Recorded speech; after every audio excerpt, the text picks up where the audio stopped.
여기 놀라운 이야기가 있습니다. 프랑스의 한 언론인이 자신의 나라를 구하기 위해 한국을 찾았다가 충격적인 경험을 하게 되었다는데요. 그가 한국에서 본 것은 프랑스의 미래를 완전히 바꿔놓았습니다. 프랑스의 르몽드 신문에서 일하는 장이라는 기자가 있습니다. 그의 나라는 폭력적인 시위와 혼돈 속에 빠져 있었고 정부는 무너져가고 있었죠. 하지만 그가 우연히 한국인 친구 승우를 만나면서 모든 것이 바뀌기 시작했습니다. 한국에 도착한 장은 그의 눈을 의심할 수밖에 없었습니다. 서울의 거리는 평화로웠고 시민들은 질서정연했으며 민주주의는 꽃처럼 피어나고 있었기 때문이죠. 어떻게 이런 일이 가능했던 걸까요? 더욱 놀라운 것은 장이 한국의 이야기를 프랑스에 전하면서 일어난 일이었습니다. 그의 기사를 읽은 프랑스 시민들 사이에서 변화의 바람이 불기 시작했고 폭력적이었던 시위는 평화로운 집회로 바뀌어갔습니다. 대체 한국의 어떤 점이 이토록 큰 변화를 만들어낸 것일까요? 오늘의 이야기는 한 프랑스 기자가 한국에서 발견한 놀라운 비밀과 그것이 어떻게 그의 조국을 바꾸어 놓았는지에 관한 감동적인 이야기입니다. 지금 시작합니다. 저는 책상 위에 손가락으로 리듬을 두드리며 르몽드 신문 사무실 창문을 통해 빗방울이 빠르게 내려가는 모습을 지켜봤어요. 흐린 파리 하늘이 제 기분과 딱 맞았어요.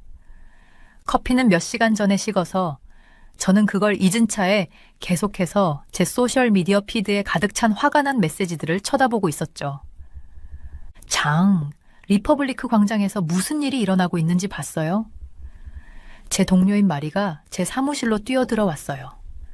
바람에 휘날린 곱슬머리로 그녀는 제게 휴대폰을 흔들며 보여줬어요. 화면에는 수천 명의 사람들이 광장을 채우고 그들의 피켓이 시위자들의 바닷속에서 파도처럼 흔들리는 실시간 영상이었죠. 저는 고개를 끄덕이며 흐트러진 어두운 머리를 손으로 넘겼어요. 점점 더 심해지고 있어요.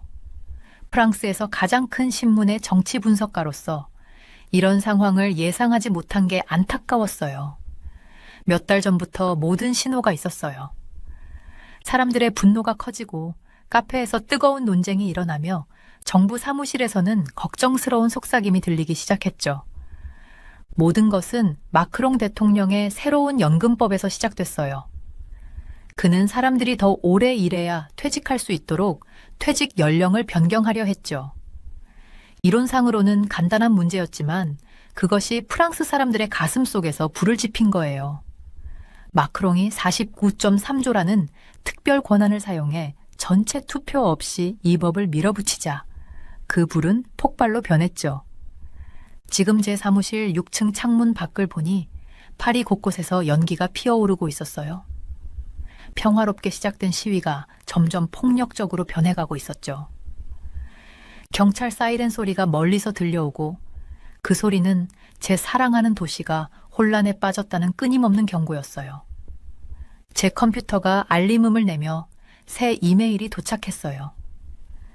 제 편집장이 위기 상황에 관한 기사를 또 하나 더 써달라고 부탁하는 내용이었죠. 하지만 똑같은 상황을 몇 번이나 묘사할 수 있을까요? 분노에 찬 시위자들로 가득 찬 거리, 폭동 진압 장비를 착용한 지친 경찰들, 그리고 쓰레기 수거 노동자들이 계속 파업을 하며 쌓여가는 쓰레기 더미는 이미 여러 번 썼던 이야기였어요. 저는 책상 서랍을 열어 작은 금속 북마크를 꺼내어 그 부드러운 표면을 손끝으로 문질렀어요. 이건 제 친구인 승우가 한국에서 선물한 건데 예쁜 벚꽃 디자인이 새겨져 있었죠. 그걸 보니 최근에 한국에 관한 뉴스들을 읽던 게 떠올랐어요. 한국의 민주주의는 우리와는 달랐어요. 한국 사람들이 정부에 불만을 가질 때도 시위를 했지만 그들의 시위에는 뭔가 더 조직적이고 평화로운 느낌이었어요. 그들은 화가 나도 나라를 찢어놓지 않고 질서를 유지하면서 목소리를 낸다는 느낌이었죠. 저는 새 탭을 열고 한국의 최근 역사에 대해 읽기 시작했어요. 시간이 흐르면서 그들의 독재에서 민주주의로의 전환 이야기를 알게 되었고 정치적 갈등을 어떻게 해결하는지에 대해서도 배웠어요. 그들의 이야기는 정말 흥미로웠어요. 특히 그들이 정부와의 문제를 어떻게 해결하는지에 대한 부분은 눈여겨볼 만했죠. 그들은 국가를 갈라놓지 않으면서도 목소리를 내는 방법을 찾았어요. 그때 창문 밖에서 유리창 깨지는 소리가 들렸어요. 창 밖을 보니 마스크를 쓴 시위자들이 은행 창문에 돌을 던지고 있었어요. 제 마음이 침울해졌어요. 이건 제가 알고 사랑했던 프랑스가 아니었어요. 우리는 현대 민주주의의 발상지어야 했는데 지금의 프랑스는 마치 자국과 전쟁 중인 나라처럼 보였어요.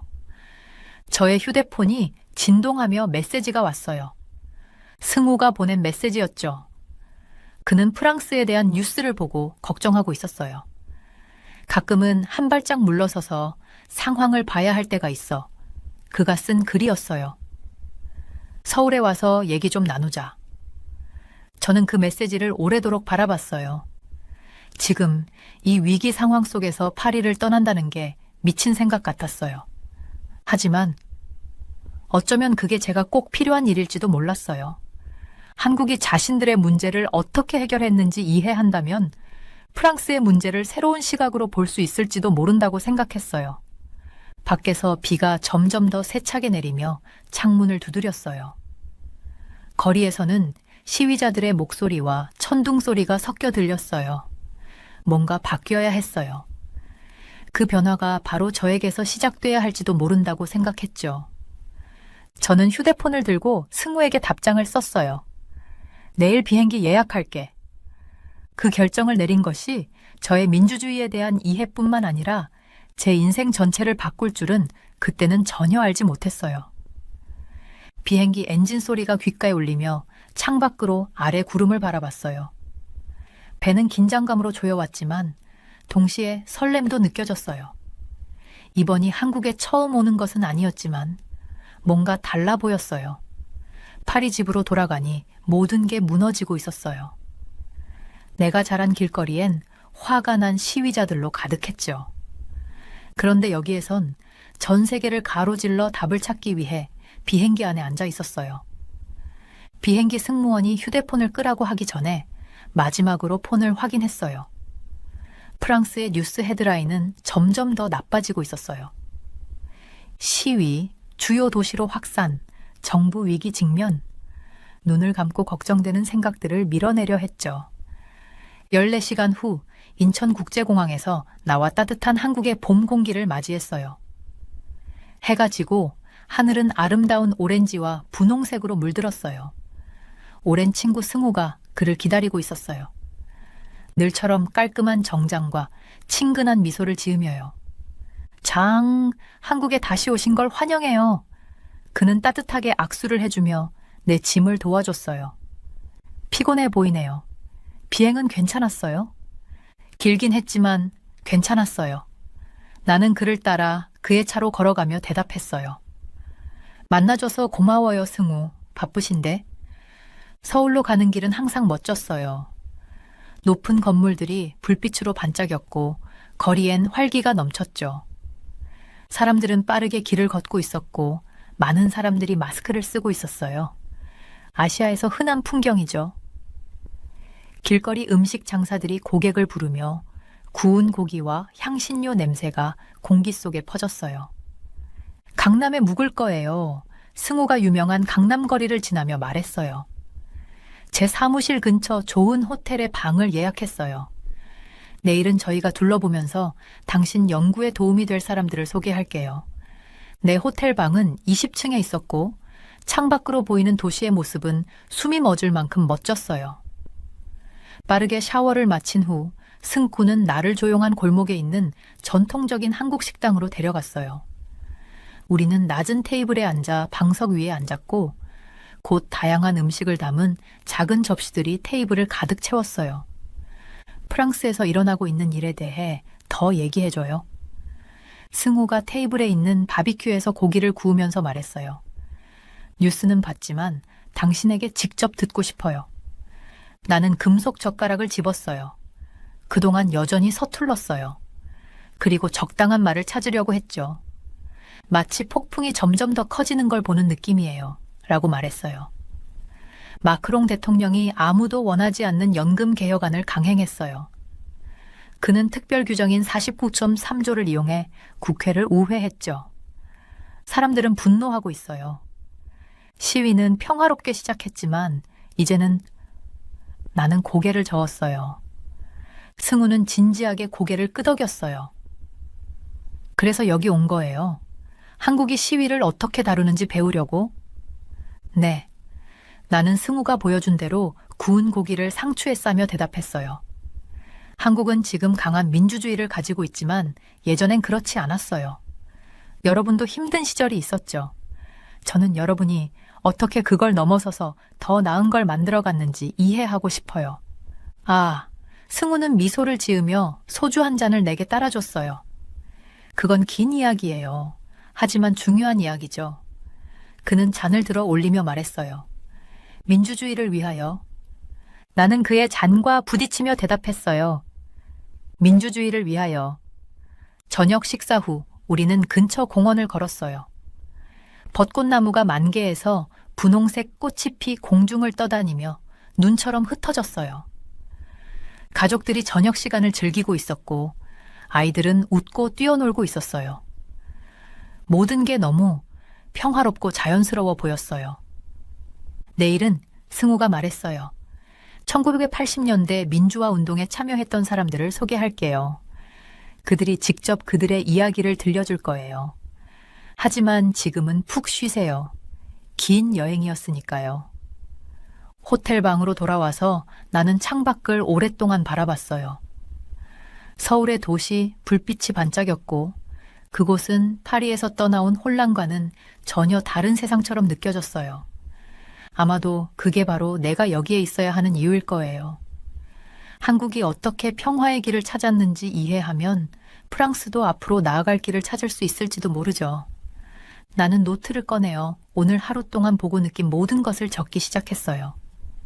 내일은 새로운 통찰력과 이야기, 이해를 가져다 줄 거예요.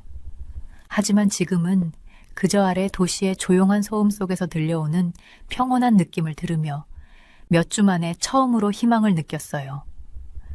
승우가 말한 것이 머릿속에서 떠나지 않았어요. 한국이 민주주의로 가는 길에 대한 그의 말 하나하나가 프랑스의 미래를 생각하게 만들었어요. 주변의 카페는 조용했고 부드러운 재즈 음악이 배경으로 흐르며 커피잔이 부딪히는 소리가 들렸어요. 창밖으로는 서울의 깨끗한 거리에서 사람들이 평화롭게 걸어가며 일상을 보내고 있는 모습이 보였어요. 커피 더 드릴까요? 웨이트리스가 우리 테이블로 다가오며 한국어로 물었어요. 승우가 저를 위해 번역해 주었고 저는 고마운 마음으로 고개를 끄덕였어요. 따뜻한 커피잔이 손에 쥐어지자 마음이 편안해지는 느낌이었어요. 그동안 배운 것들을 처리하려고 노력하는 중이었죠. 그때 제 전화가 주머니에서 진동을 했어요. 화면에 르몽드 편집장의 이름이 떴어요. 가슴이 철렁했어요. 파리에서 늦은 밤에 오는 전화는 되게 큰 뉴스가 있다는 뜻이니까요. 장, 편집장의 목소리가 전화로 들려왔어요. 앉아 있어? 네, 무슨 일이에요? 저는 커피잔을 더 꽉 쥐었어요. 프랑스 국회가 바르니에 총리에게 신임 투표를 부결시켰어요. 정부 전체가 사퇴했어요. 파리는 지금 완전 혼란이에요. 저는 손이 떨려서 커피잔을 내려놓아야 했어요. 승우는 제 얼굴이 창백해지는 걸 보고는 걱정스럽게 앞으로 몸을 기울였어요. 시위가 얼마나 심해요? 저는 두려운 마음에 물었어요. 지금까지 본 것 중 최악이에요. 샹젤리제 거리부터 레피블릭 광장까지 사람들이 거리에 가득 차 있어요. 몇몇 그룹은 차를 불태우기 시작했어요. 경찰은 물대포를 사용하고 있고요. 이제는 연금 문제뿐만 아니라 사람들이 완전한 변화를 요구하고 있어요. 눈을 감으니 그 모든 게 떠오르더라고요. 분노한 군중들, 제 아름다운 도시 위로 솟아오르는 연기, 오래된 돌벽에 울려 퍼지는 사이렌 소리. 제 고향은 무너져가고 있었어요. 장, 우리에게 다시 돌아와야 해요. 편집장이 말을 이었어요. 당신은 우리 최고의 정치 분석가예요. 이번 일에 대한 당신의 시각이 필요해요. 전화를 끊고 잠시 침묵 속에 앉아 있었어요. 승우는 기다려 주었고 그의 눈빛은 이해심이 넘쳤어요. 서울의 평화로운 풍경과 파리에서 벌어지고 있는 상황은 너무나도 달랐어요. 상황이 나쁘죠? 그가 조용히 물었어요. 저는 고개를 끄덕이며 손으로 머리를 쓸었어요. 정부가 무너졌어요. 시위가 폭력적으로 변하고 있어요. 내가 두려워했던 일이 다 일어나고 있어요. 그를 절실히 쳐다보며 말했어요. 하지만 여기서 당신이 한국의 길에 대해 이야기하는 걸 듣다 보니 희망이 있다는 생각이 들어요. 승우는 부드럽게 미소 지었어요. 항상 희망은 있어요, 장. 여기 봐요. 그는 밖을 가리켰어요. 40년 전 이 도시는 계엄령 아래 있었어요. 사람들은 민주주의를 요구하다가 거리에서 총에 맞았죠. 그런데 지금 우리를 봐요.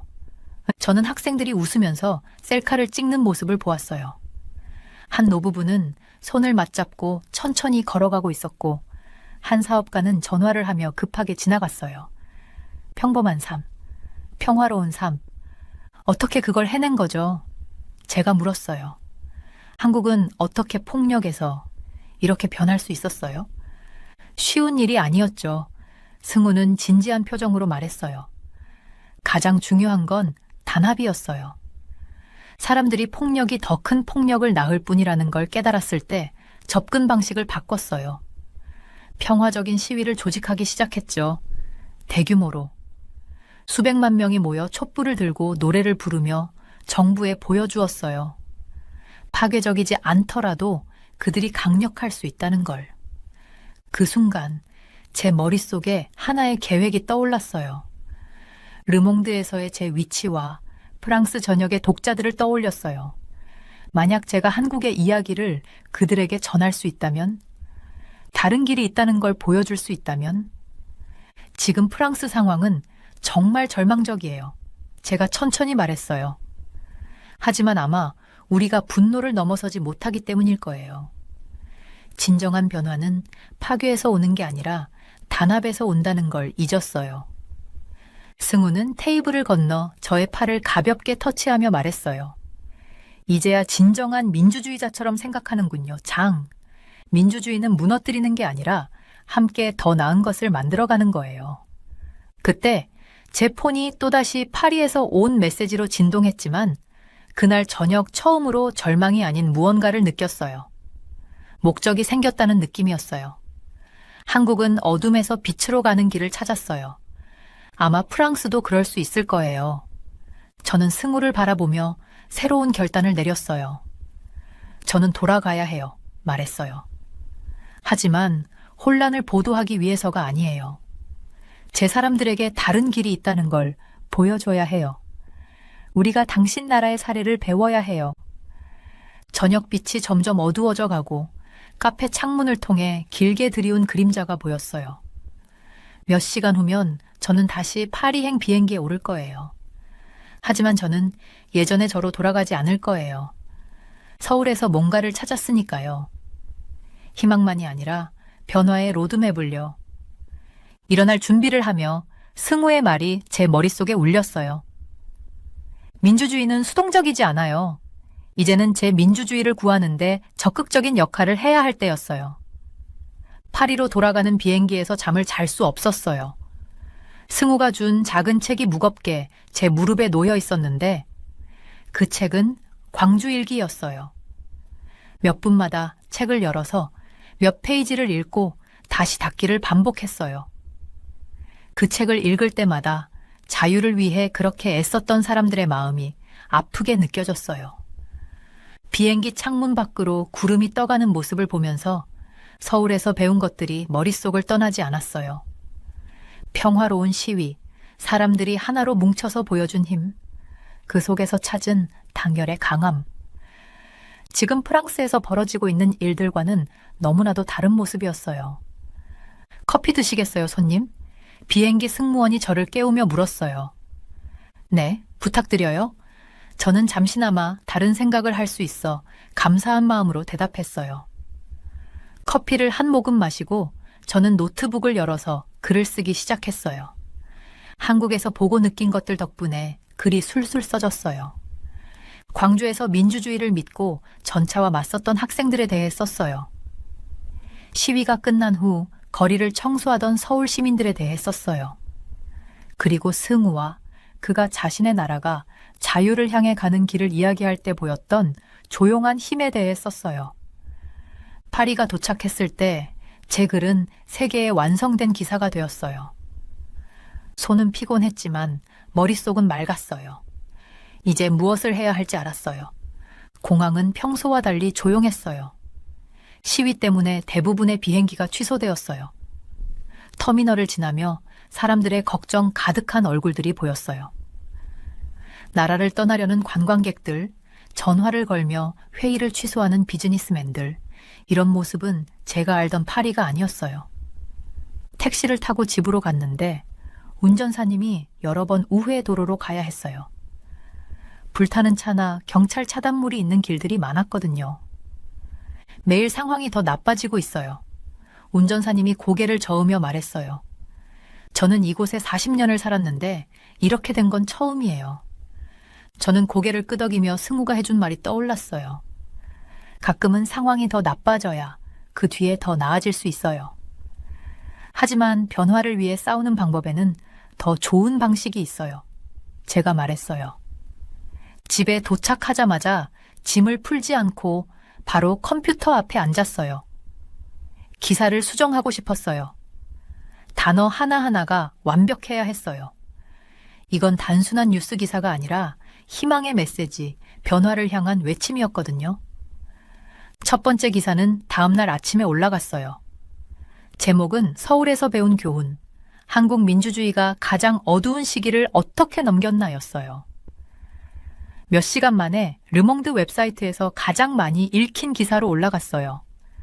사람들이 소셜미디어에 공유하고 카페에서 이야기하고 TV에서 토론을 했어요.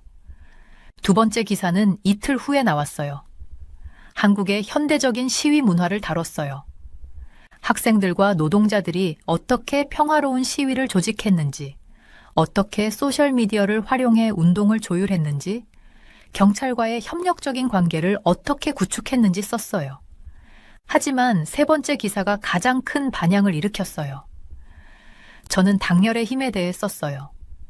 한국의 민주주의가 어떻게 폭력이나 파괴로 얻어진 게 아니라 사람들이 법과 서로를 존중하며 자신의 믿음을 지키면서 함께 일어섰기 때문에 얻어진 것인지에 대해 썼어요.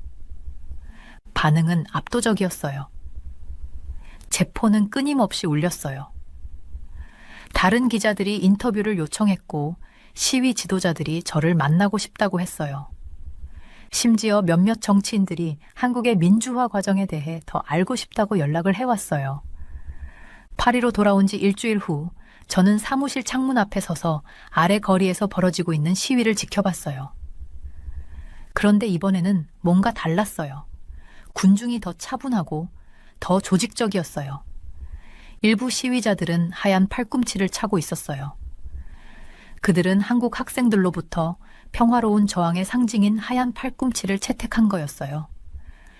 그들은 광주일기에서 나온 인용구가 적힌 현수막을 들고 있었어요. 그날 저녁 승우에게 이메일이 왔어요. 당신의 기사를 봤어요. 그가 썼어요. 당신은 진짜 교훈을 이해했어요. 민주주의는 단지 무엇인가에 맞서는 것이 아니라 무엇을 위해 일어서는 것이에요. 그리고 어떻게 일어서는지가 무엇을 일어서는지만큼 중요하죠. 저는 책상 위에 광주일기를 보고 다시 컴퓨터 화면을 봤어요. 아직 해야 할 일이 많고 들려야 할 이야기들이 많았어요. 하지만 그때 위기가 시작된 이후 처음으로 진짜 희망을 느꼈어요. 프랑스도 어두운 시간을 지나갈 수 있을 거라는 희망이 들었어요. 한국이 그랬듯이 말이에요. 그때 제 폰이 또 울렸어요. 또 다른 뉴스 알림이었어요. 시위 지도자들이 국가 대화를 요구한다고 했어요. 그들은 싸우자는 것이 아니라 대화하고 싶다고 말했어요. 그들은 변화를 요구했지만 평화적인 변화를 원했어요. 저는 미소를 지으며 다시 글을 쓰기 시작했어요. 폭풍은 끝나지 않았지만 어쩌면 이제 우리는 함께 그 폭풍을 견디는 법을 배우고 있는 걸지도 모른다고 느꼈어요. 파리의 제 아파트로 돌아왔을 때 잠을 잘 수가 없었어요. 창밖으로 도시의 불빛이 깜박였고 멀리서 경찰 사이렌 소리가 들렸습니다. 저는 승우가 저에게 주었던 광주 일기를 펼쳐들고 램프불 아래에서 읽기 시작했어요. 민주화를 위해 싸운 용감한 한국 시민들의 이야기가 저를 깊이 감동시켰습니다. 그들의 용기는 프랑스에도 희망을 주었어요. 다음 날 아침, 저는 일찍 르몬 사무실로 걸어갔어요. 몇 주간의 시위 후 거리에는 이상할 만큼 조용한 분위기가 감돌았어요. 길거리에는 여전히 깨진 유리 조각들이 흩어져 있었고 몇몇 상점들의 유리창은 여전히 막혀 있었어요. 공기 중에는 최루가스 냄새가 남아 있었죠. 하지만 오늘은 뭔가 달랐어요. 저는 책상에 앉아 한국의 민주화 과정을 다룬 첫 번째 기사를 쓰기 시작했어요. 제 손끝은 키보드를 빠르게 옮기며 한국 시민들이 우리와 비슷한 도전들을 어떻게 극복해 왔는지에 대해 썼습니다.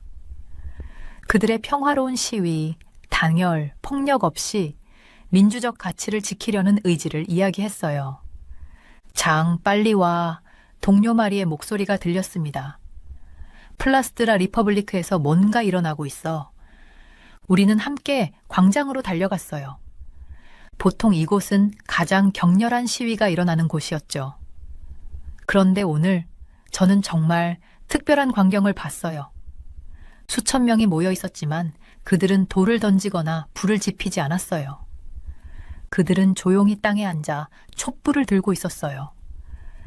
몇 명은 제 기사를 읽고 있었는데 그 기사도 그날 아침에 신문에 실린 제 글이었어요.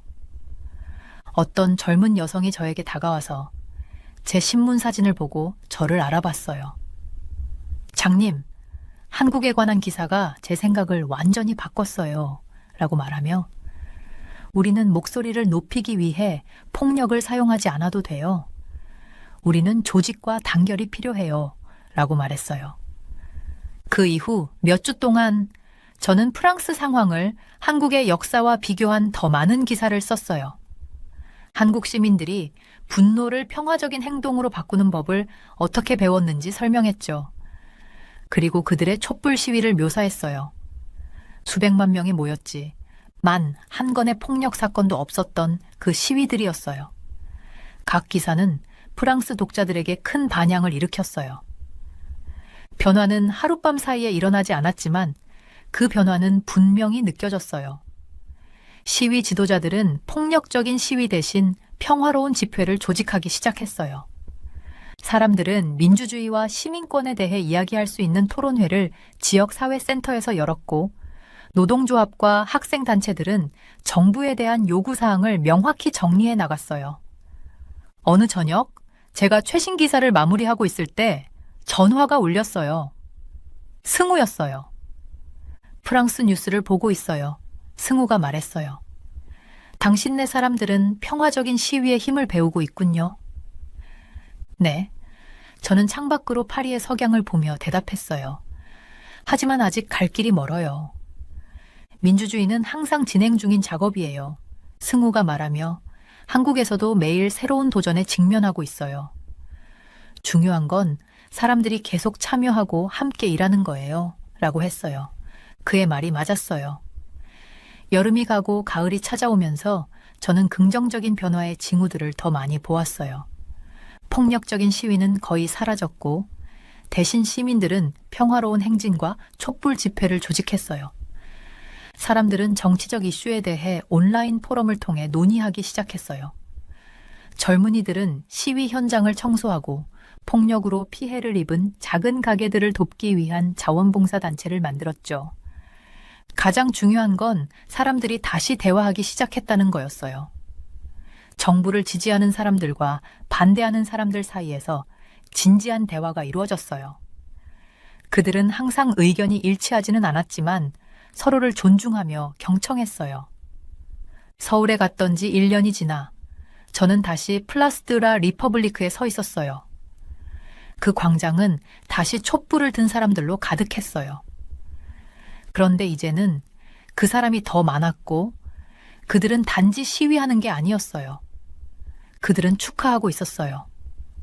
프랑스는 민주적 권리를 보호하는 새로운 법을 통과시켰고 시민들이 정부의 결정에 참여할 수 있는 더 좋은 방법들이 만들어졌어요. 그 순간 저는 제 침대 옆에 놓인 광주일기를 떠올렸어요. 한국 사람들이 겪은 민주화의 싸움이 우리가 더 나은 길로 나아갈 수 있도록 도와주었어요. 그들의 이야기는 이제 우리의 이야기로도 연결되었어요. 그날 저녁 저는 승우에게 이메일을 보냈어요. 어두운 시기에도 민주주의가 강해질 수 있다는 걸 보여준 것에 감사해요.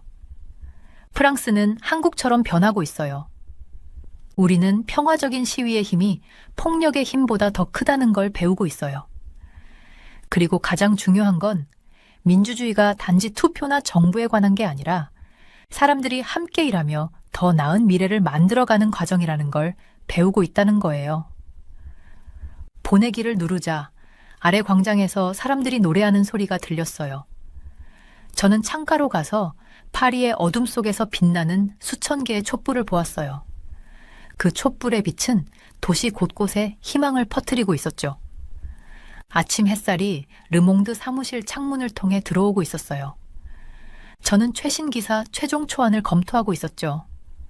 서울에서의 변화의 여행이 끝난 지 벌써 6개월이 지났고 이제 파리는 예전과 달라 보였어요. 한때 분노의 외침이 울려 퍼지던 거리는 이제 평화로운 토론 모임과 커뮤니티 회의의 에너지로 가득 차 있었죠. 장, 손님이 오셨어요. 말이 제 조수가 문간에서 불렀어요. 저는 고개를 들어보니 승구와 함께 한국 대학생들이 제 사무실로 들어오고 있었어요. 오래된 친구의 깜짝 방문에 미소가 절로 지어졌죠. 선생님의 기사들이 한국에서 큰 관심을 끌었어요. 승우가 제 손을 흔들며 말했어요. 이 학생들이 프랑스의 경험을 직접 배우고 싶어 해요. 학생들은 공책과 태블릿을 들고 호기심 가득한 눈빛을 하고 있었어요. 그중 한 명, 민지라는 젊은 여학생이 앞으로 나아갔죠. 모로 선생님, 우리는 선생님의 기사들이 프랑스의 시위 문화를 어떻게 변화시켰는지에 대해 공부했어요. 서울에서 돌아오신 후 어떤 일이 있었는지 더 말씀해 주실 수 있을까요? 저는 모두 앉으라고 손짓하며 복도에서 의자 몇 개를 가져왔어요. 처음엔 쉽지 않았어요. 저는 그 당시에 긴장된 날들을 떠올리며 말했죠. 제가 한국의 평화적인 시위 방법에 대해 글을 쓰기 시작했을 때 많은 사람들이 그 아이디어를 무시했어요. 프랑스는 다르다고 우리의 문제는 평화적인 해결책으로는 너무 복잡하다고 말했죠. 하지만 포기하지 않으셨죠. 승우가 격려하며 말했어요. 네, 포기하지 않았어요. 저는 계속 말했어요. 저는 매주 광주일지를 쓰면서 민주주의를 위해 싸우면서도 인간성을 잃지 않은 한국 시민들의 이야기를 공유했어요. 프랑스의 시위 지도자들과 한국의 민주화 운동가들 사이에 가상회의를 조직했죠. 그렇게 조금씩 사람들은 듣기 시작했어요. 민지가 손을 들었어요. 국회의사당 앞 촛불 시위에 대해 들었어요. 그 시위는 한국의 촛불 시위에서 영감을 받은 건가요? 저는 파리 전역의 수천 명의 평화로운 시위자들이 촛불을 들고 있는 아름다운 광경을 떠올리며 미소를 지었어요. 네, 맞아요. 우리는 그 강력한 상징을 한국에서 빌렸어요. 돌을 던지지 않고 촛불을 들었죠. 분노로 소리치지 않고 희망의 노래를 불렀어요. 경찰은 방패를 내리고 정치인들은 시위자들과 대화하기 위해 나왔죠. 민주주의 카페에 대해서도 얘기해 주세요. 승우가 제안했어요. 아, 네. 저는 그 기억에 반가움을 느끼며 대답했어요. 우리는 서울에서의 평화 포럼 아이디어를 가져왔어요.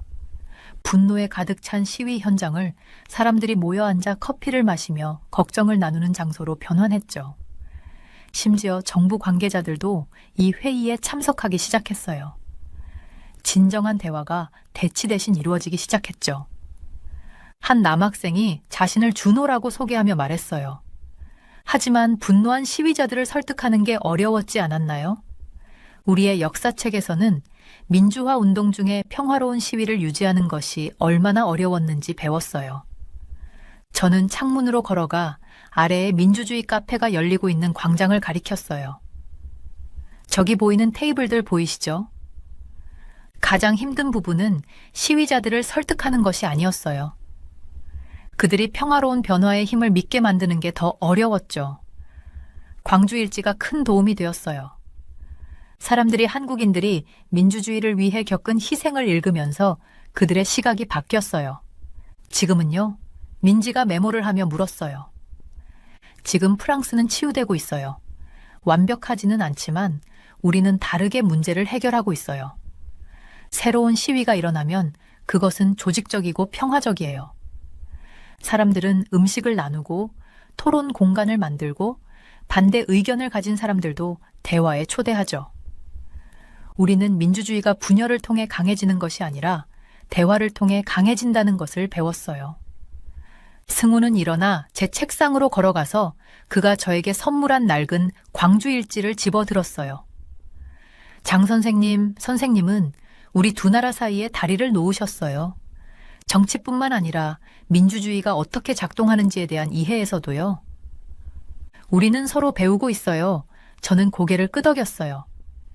이제 프랑스 시민들은 한국의 민주주의를 배우고 한국 학생들은 우리 경험을 배우러 와요. 민주주의가 제대로 작동하는 방식은 바로 그런 거예요. 각국이 서로 배워가며 이야기를 나누고 서로 강해지도록 돕는 거죠. 학생들이 떠날 준비를 하면서 민지가 마지막 질문을 했어요. 이 모든 것 중에서 선생님께서 배운 가장 중요한 교훈은 무엇인가요? 저는 잠시 생각을 하다가 대답했어요. 민주주의는 단순히 투표하거나 시위하는 것만이 아니에요. 그것은 우리가 서로를 어떻게 대하느냐, 다른 목소리를 어떻게 듣느냐, 그리고 문제를 해결하기 위해 함께 어떻게 일하느냐에 관한 거예요. 한국은 우리에게 민주주의의 힘이 가장 큰 목소리에서 나오는 것이 아니라 모든 목소리를 들으려는 의지에서 나온다는 것을 보여줬어요. 저는 창밖을 바라보며 아래의 평화로운 모임을 보았어요. 두 나라 사이에 예기치 않게 이어진 연결에 감사함을 느꼈어요. 프랑스 민주주의를 구하려고 했던 노력에서 우리는 더 값진 것을 발견했어요. 국경을 넘어 사람들을 하나로 모으는 민주적 변화의 새로운 방식이었죠. 폭풍은 지나갔고 그 뒤에 우리는 이전보다 더 강한 무언가를 만들어냈어요. 저는 사무실 벽에 걸린 한강 사진을 바라보며 서울에서 그 강변을 마지막으로 걸었던 순간을 떠올렸어요. 빌딩 불빛들이 물 위에서 별처럼 반짝이며 강은 밤마다 마치 마법처럼 아름다워 보였죠. 지금 싱가포르에서 책상에 앉아 있으니 그 기억은 마치 다른 사람의 인생처럼 느껴졌어요. 그때 제 핸드폰이 진동을 울리며 몇 년 만에 본 이름이 뜨더라고요. 박승우, 저의 옛 멘토이자 대한민국의 전 외교부 장관. 가슴이 쿵 하고 뛰었어요. 승우 씨는 이유가 있지 않고는 절대 전화를 하지 않으셨거든요. 여보세요? 전화를 받으며 목소리를 최대한 차분하게 유지하려 했어요. 제이슨. 그의 목소리는 피곤하고 걱정스러워 보였어요. 네가 필요해. 서울로 와야 해. 저는 의자에 앉은 자세를 고쳐 잡았어요. 무슨 일이에요? USB 때문이야. 그는 작은 목소리로 말했어요. 배가 꽉 조여지는 기분이었어요. 그 USB에 대해서는 모두가 알고 있었죠. 문재인 대통령과 김정은 북한 지도자가 역사적인 만남 중에 주고받았던 그 신비로운 장치. 몇 년 동안 사람들은 그 안에 어떤 비밀이 담겨 있을지 궁금해했어요. 어떤 사람들은 그것이 평화의 계획이 담겨 있다고 생각했고, 또 다른 사람들은 그것이 위험한 약속들을 담고 있을지도 모른다고 두려워했죠. 아무도 확실히 알지 못했고 그 미스터리는 끝없는 논란을 일으켰어요. 그 USB, 저는 목이 바짝 말라서 다시 말했어요. 왜 지금이에요? 왜 저를 찾으신 거죠? 제이슨, 네가 양쪽을 다 이해하니까. 싱가포르에서 자랐지만 서울에서 우리와 함께 일했잖아. 다른 나라 사람들과 대화할 수 있고 적을 만들지 않으면서 문제를 해결하는 방법을 알아. 그리고 내가 너를 믿어. 네가 아니면 이 일을 맡길 사람이 없어. 그는 잠시 멈추더니 말을 이었어요. 너만이 이걸 처리할 수 있어. 저는 제 일정이 빼곡히 적힌 달력을 바라봤어요. 싱가포르에서의 평온한 삶이 펼쳐져 있었죠. 예측 가능하고 안전하고 지루하기까지 했어요. 하지만 승우 씨의 목소리에는 긴박함이 느껴졌어요. 뭔가 큰일이 일어나고 있는 거였죠. 상황이 얼마나 나쁜가요? 저는 물었어요. 나빠. 그는 대답했어요. 사람들이 그 USB 안에 뭐가 들어있는지에 대해 답을 요구하고 있어. 압박이 점점 심해지고 있어. 이걸 잘못 처리하면 그의 목소리가 흐려졌어요. 우리는 그 문제를 해결할 수 있는 사람이 필요해. 모든 면을 볼 수 있는 사람, 바로 너 같은 사람이 필요해. 저는 눈을 감고 이 일이 의미하는 바를 생각했어요. 서울로 돌아간다는 것, 다시 정치에 발을 들인다는 것, 남북 관계를 영원히 바꿀 수도 있는 비밀들을 다룬다는 것. 언제 필요하신가요? 저는 이미 거절할 수 없다는 걸 알고 있었어요. 오늘 밤이야. 4시간 후에 비행기가 있어. 인천공항에서 누군가가 널 맞이할 거야. 시계를 보니 6시 30분. 가방을 챙기고 창의공항으로 가는데 충분한 시간이었죠. 그렇군요. 거기 갈게요. 저는 대답했어요. 전화를 끊고 잠시 조용히 앉아 있었어요. 싱가포르의 하늘이 오렌지색과 분홍색으로 물드는 모습을 보면서요. 제 평화로운 삶이 이제 곧 바뀔 거라는 걸 느꼈어요. 그 USB 안에 뭐가 들어있는지, 그것이 승우 씨에게 이토록 중요한 이유를 알 수 없었지만 그가 전화를 걸어온 것만으로도 그건 충분히 중요한 일이었어요. 그리고 그가 두려워하는 목소리까지. 저는 책상 밑에서 긴급 여행 가방을 꺼냈어요. 외교 일을 할 때의 옛 습관이죠.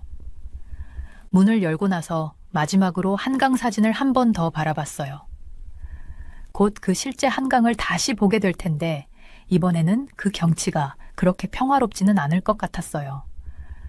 공항으로 가는 택시 안에서 저는 서울에서 기다리고 있을 일들에 대해 생각했어요. 거리의 시위들, 화가 난 정치인들, 의심스러운 기자들, 그리고 그 모든 것들 속에서 평화도 혼란도 일으킬 수 있는 작은 USB 드라이브 하나. 어디 가시나 봐요? 택시기사가 제 표정이 진지한 걸 보고 물었어요. 네. 저는 싱가포르의 익숙한 거리가 지나가는 걸 보며 대답했어요. 그냥 늦지 않았으면 좋겠어요. 저는 컴퓨터 화면을 응시하며 눈이 따가워졌어요. 정부 시설은 에어컨의 부드러운 윙윙거림과 뒤에서 저를 따라 걸어다니는 승우의 발소리 외에는 조용했어요. 벽에 걸린 시계는 새벽 2시를 가리키고 있었지만 저는 읽는 것을 멈출 수 없었어요. USB에서 나온 새로운 문서마다 심장이 더 빨리 뛰었어요. 제이슨, 잠깐 쉬어. 승우가 제 어깨에 손을 얹으며 말했어요. 몇 시간째 하고 있잖아. 저는 고개를 저었어요. 여기 뭔가 있어요. 큰 거. 느낌이 와요. 손끝이 키보드를 빠르게 넘기며 파일 속을 더 파고들었죠. 그때였어요. Private Exchange라는 이름이 붙은 폴더가 보였고 그 안은 강력한 암호화로 잠겨 있었어요. 저는 승우를 쳐다보았고 그는 천천히 고개를 끄덕였어요. 해. 그가 보안 코드를 입력하며 말했어요. 폴더가 열리자 문 대통령과 김정은 간의 수십 통의 메시지가 나타났어요. 저는 손이 떨리며 그 메시지를 읽었어요. 이건 단순한 외교적인 메모가 아니었어요. 전 세계를 충격에 빠뜨릴 거래에 관한 개인적인 편지들이었어요. 문 대통령은 그 누구도 몰랐던 북한의 대폭적인 양보를 제안한 내용이었어요. 그 일부 제안은 한국이 가장 가까운 동맹국들을 배신한 것처럼 보일 수도 있었어요. 우리가 생각한 것보다 더 심각해. 저는 속삭이며 화면에 표시된 메시지를 가리켰어요. 그중 하나에서 문 대통령은 북한의 첨단 기술을 공유하겠다고 언급했고 또 다른 메시지에서는 미국과의 군사 협력을 줄이자는 내용이 있었어요. 모두 평화를 위한 이유에서였죠. 하지만 진짜 폭탄은 문서 중간에서 발견됐어요. 거기엔 상호 핵무기 폐기 경로라는 비밀 계획이 있었어요. 이건 단지 남북한만의 문제가 아니었어요. 러시아와 중국도 관련되어 있었죠. 그 뜻을 깨닫고 제 입이 마르기 시작했어요. 문 대통령은 핵 보유국들 사이에서 균형을 맞추려는 위험한 게임을 하고 있었던 거였어요. 그 누구에게도 말하지 않고요. 이게 밖으로 새면 저는 말을 잇지 못했어요. 그 파급력은 너무 컸어요. 승우는 저에게 가까이 다가와 화면을 읽었고 그의 얼굴은 점점 창백해졌어요. 우리 동맹국들은 이걸 배신으로 볼 거야. 미국은 그때 갑자기 날카로운 알람 소리가 울려 퍼졌고 저희 둘은 깜짝 놀랐어요. 복도에서 빨간 불빛이 깜빡였고 유리병 너머로 보안 요원들이 뛰어가고 있었어요. 그들의 얼굴엔 공포가 가득했죠. 보안 위반! 스피커에서 큰 소리가 울렸어요. 모든 인원은 즉시 안전한 장소로 대피. 2명의 국가정보원 요원이 우리 방으로 뛰어들어왔어요. 박 장관님, 탄 씨, 지금 저희와 함께 가세요. 그들은 이미 움직이기 시작했고 저희를 문 쪽으로 밀어냈어요. 무슨 일이죠? 제가 급하게 복도를 따라 걸으며 물었어요. 누군가 USB의 일부 내용을 언론에 유출했어요. 한 요원이 음침하게 말했어요. 이미 뉴스에 퍼졌습니다. 그들은 저희를 여러 층의 계단을 내려 지하 벙커로 인도했어요. 그 안에는 벽 전체를 가득 채운 스크린들이 있었고 전 세계의 뉴스 채널들이 나오고 있었어요. 저는 속이 꽉 막힌 듯한 기분이었어요. 화면에 떠오른 헤드라인들을 보고서요. 속보, 비밀 한국 정상회담 USB 내용 공개. 문정부, 북한과 비밀 거래 혐의. 외교적 위기, USB 유출로 갈등 심화. 승우는 의자에 주저앉으며 이제까지 본 적 없는 모습으로 나이 들어 보였어요. 어떻게? 그가 중얼거렸어요. 보안은 완벽했는데. 아니면 새로운 알림이 화면에 떠올랐어요. 소셜미디어는 USB의 부분적인 문서들이 폭발적으로 퍼지며 난리였죠. 하지만 뭔가 이상했어요. 유출된 내용은 선별적이었고 가장 파괴적인 부분만 드러났어요. 아무런 맥락도 없이요. 누군가가 최대한 한국의 명성을 손상시키려는 의도를 가지고 있었어요. 이건 우연한 유출이 아니에요. 저는 정보를 분석하며 말했어요.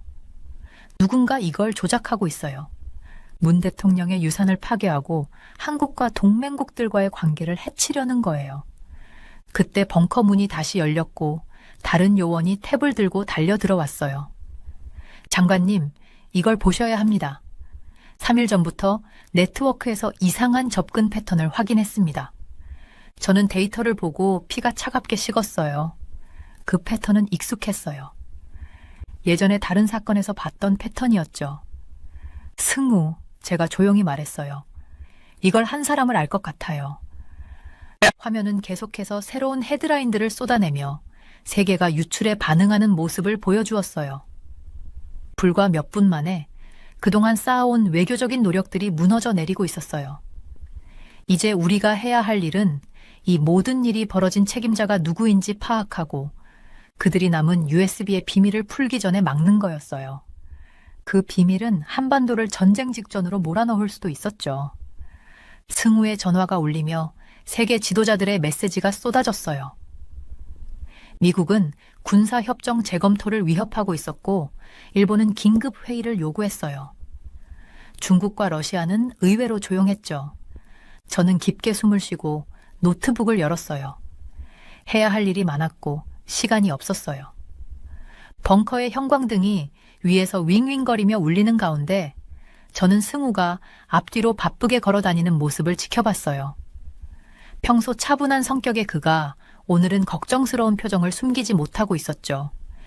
이번 유출은 모든 걸 바꿔놓을 거야. 그가 은빛 머리를 쓸어 넘기며 말했어요. 제이슨, 누가 이걸 했을까? 저는 답을 하려고 입을 열었는데 갑자기 전자음이 날카롭게 울려 퍼졌어요. 벙커 벽에 설치된 모니터 중 하나가 켜지면서 화면에 KBS의 주요 앵커가 등장했어요. 그녀의 표정은 매우 진지했죠. 속보, 비밀 USB 드라이브에서 유출된 문서에 따르면 문 정부해 한국이 북한과 핵 기술을 공유할 계획을 제시했다고 합니다. 국제사회는 충격과 우려를 표명하고 있습니다. 저는 속이 울렁였어요. 그 문서들이 진실을 왜곡한 조각들에 불과하다는 걸 알았거든요. 그 전체 맥락을 알지 못한 채 읽으면 그 안에서 일어난 섬세한 외교적 교섭과 평화를 위한 힘든 타협을 모두 놓치게 될 거예요. 앵커는 계속해서 보도를 이어갔고 제 핸드폰에는 알림이 쏟아졌어요.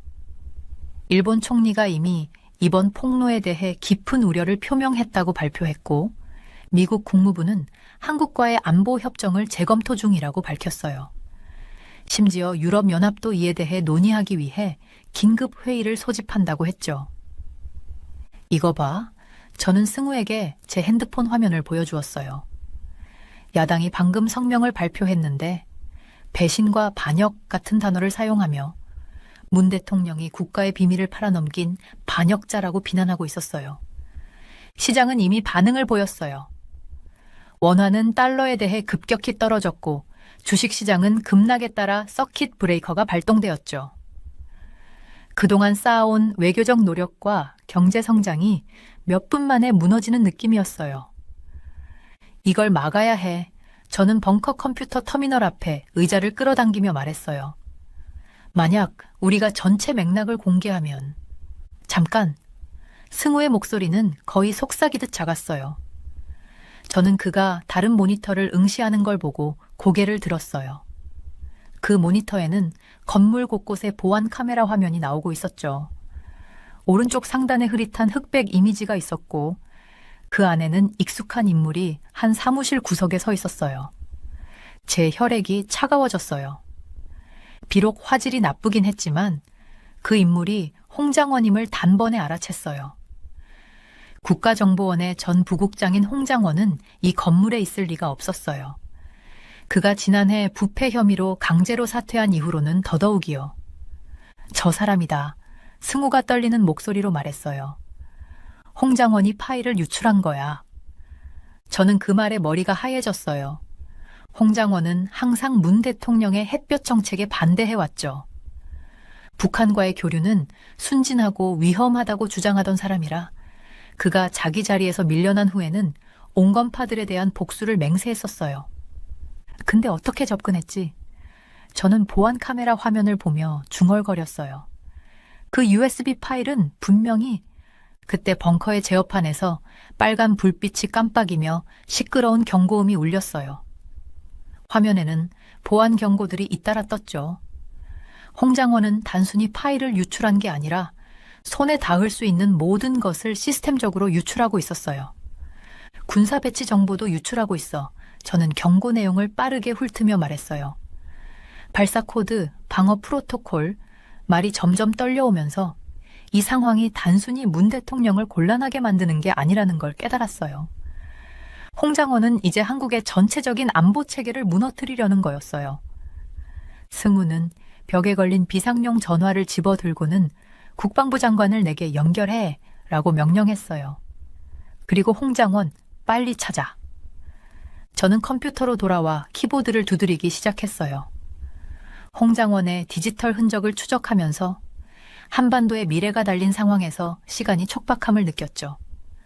벙커 밖에서는 점점 더 커지는 혼란의 소리가 들려왔어요. 전화벨이 울려대고 복도에서는 사람들의 목소리가 들렸으며 멀리서 사이렌 소리도 들리기 시작했어요. 배신의 폭풍은 이미 다가오고 있었어요. 아니, 사실 이미 우리가 그 한가운데에 갇혀 있었죠. 우리는 벙커를 떠날 때 아침 해가 아직 떠오르지 않았어요. 저는 검은색 SUV에 타고 4명의 NIS 요원들과 함께 홍의 디지털 흔적을 쫓아갔습니다. 그들의 얼굴은 어두웠고 우리는 서울 외곽의 산으로 가는 길을 따라가고 있었어요. 그곳은 전통적인 한옥집들이 흩어져 있는 곳이었고 그 집들은 곡선형 기와 지붕 아래에서 옛것과 새것이 어우러져 있었어요. 그는 몇 달 전부터 계획을 세운 거예요. 이 요원이 제게 그녀의 태블릿 화면을 보여주며 말했어요. 컴퓨터 장비를 조금씩 구입하고 이 지역을 정기적으로 방문했어요. 가스비 외에는 항상 현금으로 결제했죠. 저는 고개를 끄덕였어요. 불안감에 제 배는 쪼여왔습니다. 홍해 유출이 빠르게 퍼지고 있었고 제 핸드폰은 서울 거리에서 벌어진 시위에 대한 뉴스 알림으로 계속 울리고 있었어요. 미국 대사관은 이미 긴급 회의를 소집했고 일본 총리는 답변을 요구하고 있었습니다. SUV는 좁은 산길로 접어들었고 아침 안개 속을 올라가며 점점 더 높은 곳으로 갔습니다. 소나무들이 길을 따라 늘어서 있었고 그 가지는 이른 아침 이슬에 무겁게 늘어져 있었어요. 서울의 소음과 교통은 이곳에서는 멀게 느껴졌고 그 자리를 차지한 건 무겁고 고요한 침묵이었어요. 차 바퀴가 자갈을 밟을 때마다 나는 소리가 총성처럼 들렸습니다. 저기 김 요원이 상이슬게 자리 잡은 전통적인 한옥을 가리켰어요. 그 집은 어두운 나무 기둥과 하얀 벽을 가지고 있었고 평화로워 보였지만 저는 잘 알았어요. 그 안에 홍이 있다는 걸, 그리고 그와 함께 한국 평화의 미래가 달려있다는 걸. 우리는 차를 조금 떨어진 곳에 주차하고 걸어서 접근했어요. 요원들은 조용히 움직였고 그들의 훈련이 드러나는 걸 볼 수 있었어요. 저는 뒤따라갔지만 이곳의 지형에 맞지 않는 구두를 신고 있었기 때문에 발걸음이 불편했어요. 나무들 속에서 새가 한 마리 울더니 그 소리에 깜짝 놀랐습니다. 한옥의 대문은 열려 있었어요. 홍은 우리가 올 것을 예상하고 있었던 거죠. 우리는 안으로 들어갔고 그곳의 전통적인 돌 정원은 잘 관리되어 있었어요. 자갈 위에는 정갈한 쟁기 자국이 남아 있었죠. 홍은 분명히 여기서 시간을 보내며 이곳을 그의 은신처로 삼았던 것 같았어요. 집 안은 가구가 적고 깔끔했어요. 현대 기술과 전통적인 요소들이 섞여 있었는데 낮은 나무 테이블 위에 노트북이 놓여 있었고 그 화면은 희미한 빛을 발하고 있었어요. 그리고 그곳에 홍이 앉아 있었어요. 우리가 쫓고 있던 USB 드라이브가 그의 앞에 놓여 있었죠. 언제 올지 궁금했어요.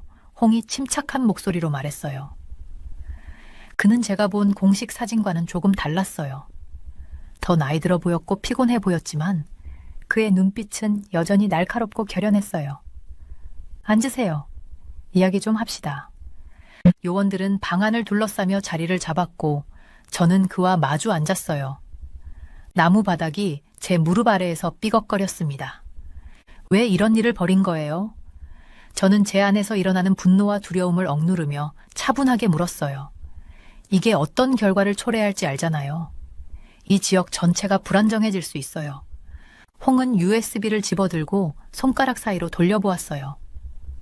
나는 NIS에서 27년을 근무했어요. 27년 동안 정치인들이 뒷골목에서 거래를 하며 자신들이 국민을 보호한다고 말하면서 국민을 어둠 속에 가두는 걸 봤죠. 그의 목소리는 씁쓸하게 떨렸어요. 이 드라이브에 들어있는 걸 봤을 때 사람들은 알아야 해요, 제이슨. 하지만 이런 방식으로 하면 안 돼요. 저는 몸을 앞으로 기울이며 반박했어요. 당신은 이 파일들을 맥락 없이 뽑아냈어요. 언론은 그것을 배신처럼 묘사하고 있지만 그게 진실이 아니에요. 문 대통령은 평화를 구축하려고 했지 누구를 배신하려고 했던 게 아니에요. 거짓으로 쌓은 평화는 진정한 평화가 아니에요. 홍이 맞섰지만 그의 눈빛에서 조금의 불확실함이 스쳤어요. 그럼 지금 우리가 누리고 있는 평화는요? 저는 물었어요. 국경을 넘어서 가족들이 만날 수 있게 된 것, 양측을 돕는 경제 협력이 있었잖아요. 당신의 유출은 그 모든 걸 망칠 수 있어요. 방 안은 홍의 노트북에서 나오는 부드러운 윙윙거리는 소리 외에는 아무 소리도 없었어요. 종이 창문을 통해 점점 밝아지는 하늘을 볼 수 있었어요. 새로운 하루가 시작되려 하고 있었고 그와 함께 더 많은 혼란이 다가올 거라는 생각에 마음이 무거웠어요. 이 상황을 막지 못하면 모든 것이 엉망이 될 수 있겠다고 느꼈어요. 저도 한때는 당신처럼 생각했어요. 홍이 조용히 말했어요. 진실이 때때로 기다려야 하고 관리되어야 한다고 믿었죠. 하지만 너무 많은 걸 봤어요. 너무 많은 비밀들이 우리의 민주주의를 갉아먹는 걸 지켜봤어요. 저는 깊게 숨을 쉬었어요. 그렇다면 전체 진실을 알리는데 도와주세요. 사람들을 충격에 빠뜨릴 부분만이 아니라 그 전체 이야기를요. 왜 이런 대화가 있었고 그 대화가 실제로 무엇을 의미하는지 보여주세요. 홍은 USB를 오랫동안 바라봤어요. 밖에서 차들이 더 다가오는 소리가 들렸어요. 아마도 다른 NES 요원들이겠죠. 시간이 다가오고 있었어요. 마침내 홍은 USB를 테이블 위에 내려놓았어요. 정말 이걸 고칠 수 있다고 생각해요? 모르겠어요. 저는 솔직하게 대답했어요. 하지만 시도해야 해요. 너무 많은 생명이 걸려 있으니까요. 저는 USB를 집어들었어요. 그 무게를 느끼며 물리적인 무게뿐만 아니라 그 안에 담긴 모든 것의 무게도 느꼈어요. 평화에 대한 꿈, 전쟁에 대한 두려움, 신뢰와 배신이 모두 이 작은 장치 안에 담겨 있었어요. 홍은 요원들이 그를 체포하는 것에 저항하지 않았어요. 그가 끌려나가며 마지막으로 저를 바라보았어요. 우리가 했던 실수를 반복하지 마세요, 제이슨. 진실은 결국 드러나게 되어 있어요. 그 고요한 한옥 안에서 해가 산을 금빛으로 물들여가는 모습을 보며 저는 진짜 일이 이제 시작되었다는 걸 알았어요. USB는 안전하게 확보되었지만 그 안의 내용은 이미 인터넷을 통해 퍼져나가고 있었고 사람들의 의견을 형성하고 두려움을 일으키고 있었어요. 이제 우리는 그 전체 이야기를 전할 방법을 찾아야 했어요. 그렇지 않으면 너무 늦을 수 있었어요. 저는 핸드폰을 꺼내서 승우에게 전화를 걸었어요. 찾았어요. 라고 말했어요. 그리고 이걸 고칠 수 있는 방법에 대한 아이디어가 있어요. 해는 점점 더 높이 떠올랐고 마당에 긴 그림자가 드리워졌어요. 새로운 하루가 시작되고 있었고 그와 함께 한국의 평화 여정에서 또 다른 장이 펼쳐지게 될 거였어요. 하지만 그 전에 우리는 지금 우리가 겪고 있는 폭풍을 견뎌야 했어요. 그 다음 몇 주는 제 경력 중 가장 힘든 시간이었어요. 매일 아침 USB 위기에 대한 새로운 헤드라인이 떠오르고 전 세계의 외교관들로부터 온 메시지로 제 전화기가 끊임없이 진동했어요. 하지만 한 걸음씩 우리는 문제를 해결해 나갔어요. 저는 승우 씨와 전문가 팀과 함께 작은 회의실에서 무수히 많은 시간을 보냈어요. 우리는 진실을 말하면서도 공황을 예방할 수 있는 성명서를 신중하게 준비했어요. 기자회견에서는 정부 관계자들과 함께 서서 유출된 파일에 숨겨진 진실을 설명했어요. 외교 경력이 있었기에 분노한 동맹국들을 진정시키고 깨진 신뢰를 회복할 수 있는 적절한 말을 찾을 수 있었어요. USB에는 평화에 대한 계획이 담겨 있습니다. 저는 외국 기자들이 가득한 방에서 설명했어요. 전쟁의 비밀이 아니라요. 저희가 문서에 대한 더 많은 배경 정보를 공유하면서 그들의 표정이 의심에서 이해로 바뀌는 것을 보았어요. 미국 사람들이 설득하기가 가장 어려웠어요. 저는 워싱턴의 관계자들과 5번이나 영상통화를 했고 유출된 메시지가 문맥을 벗어나 전달된 방식에 대해 설명했어요. 전체적인 그림을 생각해 보세요. 저는 말했어요. 한국은 항상 아시아에서 여러분의 가장 강력한 동맹국이었습니다. 그건 변하지 않았어요. 일본은 서울에 특별 사절을 보냈어요. 우리는 3일 동안 유출된 파일의 모든 단어를 검토하며 자세히 논의했어요. 조금씩 그들의 의구심이 사라지기 시작했어요. 중국과 러시아도 보통 이런 상황에서 이득을 보려는 나라들인데 한국의 안정성이 중요한 문제라는 점을 이해하는 것처럼 보였어요. 하지만 가장 강력한 순간들은 공식적인 회의 밖에서 일어났어요. 어느 날 저녁 또 다른 힘든 하루를 마친 후 저는 서울 광화문 광장을 걸었어요.